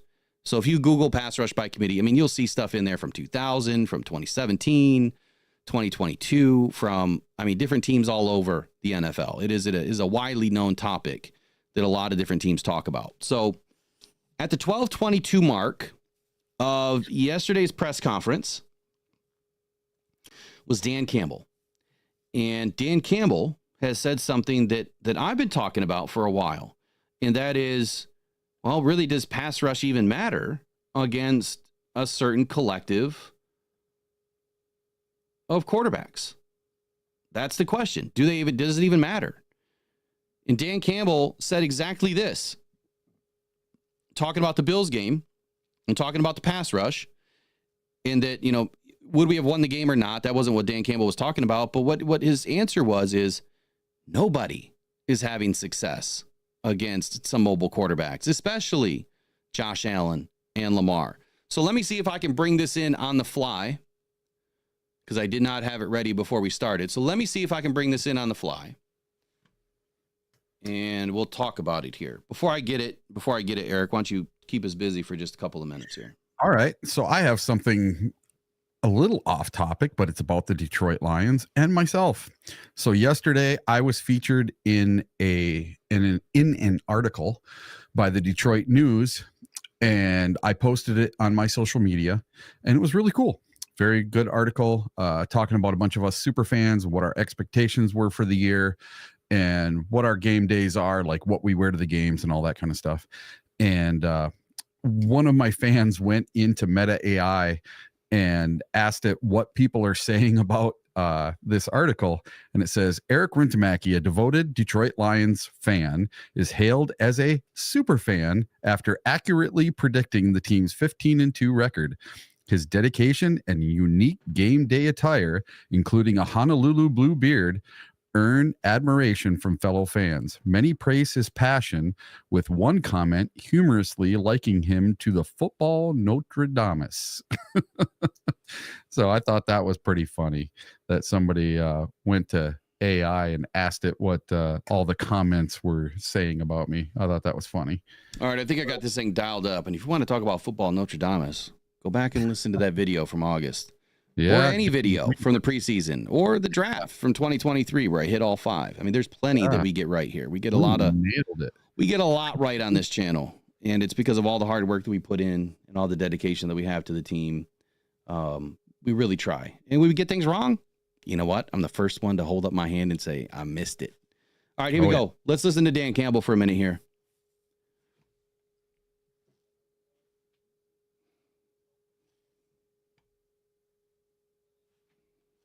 Hold on. Let me make sure you guys have audio. It should.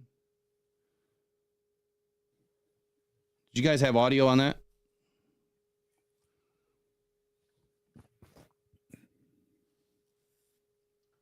Real quick here. Wayne Rogers says no. Nope. Couple people say no audio. Give me 1 second. I knew doing this live was going to be tough. Hold on. Yep.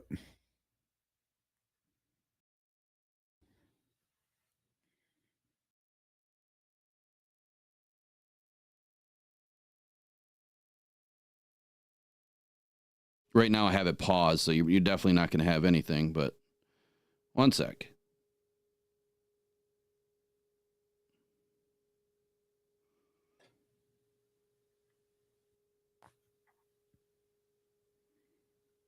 Is it even showing up on the screen? Mm-mm. It's not. All right, here we go. All right, you see Dan now? Yeah, there's Dan. All right. We've got audio captured, so it should be playing in just a few seconds here. All right, let me rewind it. So there's a question asked about mobile quarterbacks. It's going to be tough to hear, but I'll tell you what the question is. Has struggled against running quarterbacks. Do you? Because they're not like us, you know. But I know they have it, they use it, and it's helped them win games. The perception that the Lions defense over the years has struggled against running quarterbacks. Do you buy that, or does everybody struggle against running quarterbacks? Do you buy that? Are you buying that? I do, but you face a lot of running quarterbacks. Oh, Yeah. I'm not supposed to buy it. No. I know this. Running quarterbacks are hard.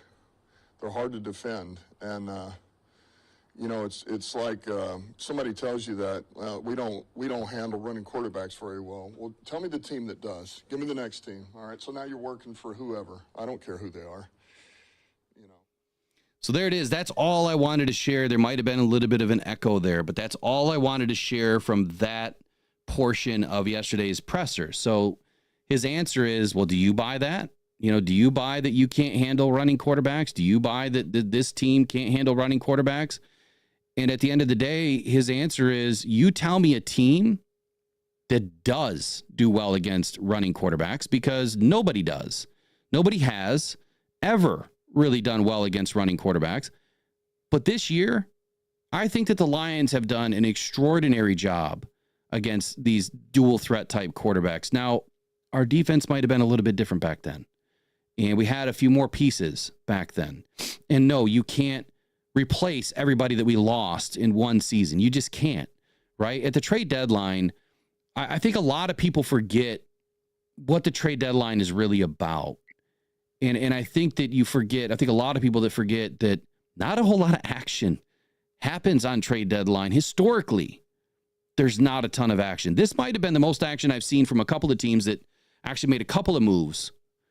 But, by and far, I would say that during the trade deadline, hardly anything happens. A few moves here or there. I think the average is four moves every year at the trade deadline. So to think that a team is going to go out and bring in 4, 5, 6 guys, not going to happen. You're not going to be able to replace what you lost. So where I'm going with this is, when people say that we have to live and die by the pass rush, we really haven't had a pass rush this whole season, from the identity that the pass rush is only outside edge rushers getting after the quarterback. Because, matter of fact, the pass rush is way more than that. It's the linebackers, it's the cornerbacks, it's the safeties, it's the defensive tackle, it's everybody. Everybody's involved in the pass rush. You will never have a successful pass rush without having all of the pieces in play. And so what we witnessed last night, with the Vikings game, well, Sam Darnold, he committed probably the most egregious part of the pass rush working for the Rams, which was holding the football. If you got a quarterback holding the football, any team's going to look great sacking the quarterback, because he's giving you the opportunity. Like, hey, here I am. I'm holding the ball. It's 4 seconds later.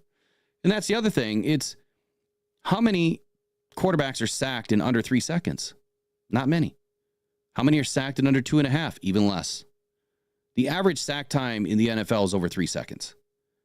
So that's why you have to get the ball out like Jared Goff does in under 2.8. So again, where I'm going with this is when we're going up against mobile quarterbacks, dual threat quarterbacks, whatever you want to call them, in the NFL, nobody's having success. And so when people were pointing the fingers that we lost the game versus the Bills because we didn't have a pass rush, that's not the answer. Because nobody, and this is for my later segment, but nobody has been getting after Josh Allen, who's only taken 14 sacks the entire season. So you tell me another team that is doing very well, because nobody has. Less than 1 sack a game in the regular season on average? That's crazy. That is absolutely crazy. And Lamar was right behind him, I think at 17 or 20 sacks on the season or something like that. I can't remember the number, but it'll be in the segment that I will do later on today, because I think what you guys are going to see from this first wild card weekend is turnovers were more important. And matter of fact, even with last night's game, you're going to see the point total, because I score it based on points, right? How many points were scored off a turnover? How many points were scored off a sack? And it wasn't even close up until last night's game. I want to say the spread was about 21 points difference between sacks and turnovers, with turnovers leading the day. But we'll talk about that later. And that's all I really wanted to share in this final segment is, do the Lions struggle with mobile quarterbacks? The question that was asked and answered during the presser, I think that Dan Campbell gave this answer because he's spot on. Nobody is having success. If you're able to limit them, you're winning. And that's what the Lions have been able to do this season, and I expect that they're going to be able to do it again on Saturday night. Final 30 to you, Eric. Yeah, if we would have had Alex Anzalone in the game versus the Bills, I think we may have had a different outcome. I agree. Our linebacker play was absolutely atrocious in that game. We had a horrible game plan for Josh Allen, and he was just able to run everywhere all over us. So if we replay that game, or we get to the Super Bowl and we have to play that mobile quarterback, Lamar or Mahomes or any of them, I truly believe that now we have the key pieces in place to be able to put together a solid game plan, and things might turn out a little bit different this time. I think our game plan was okay against the Bills. I don't think I was really shocked that it was going to be a shootout. I think both of us thought it was going to be a shootout.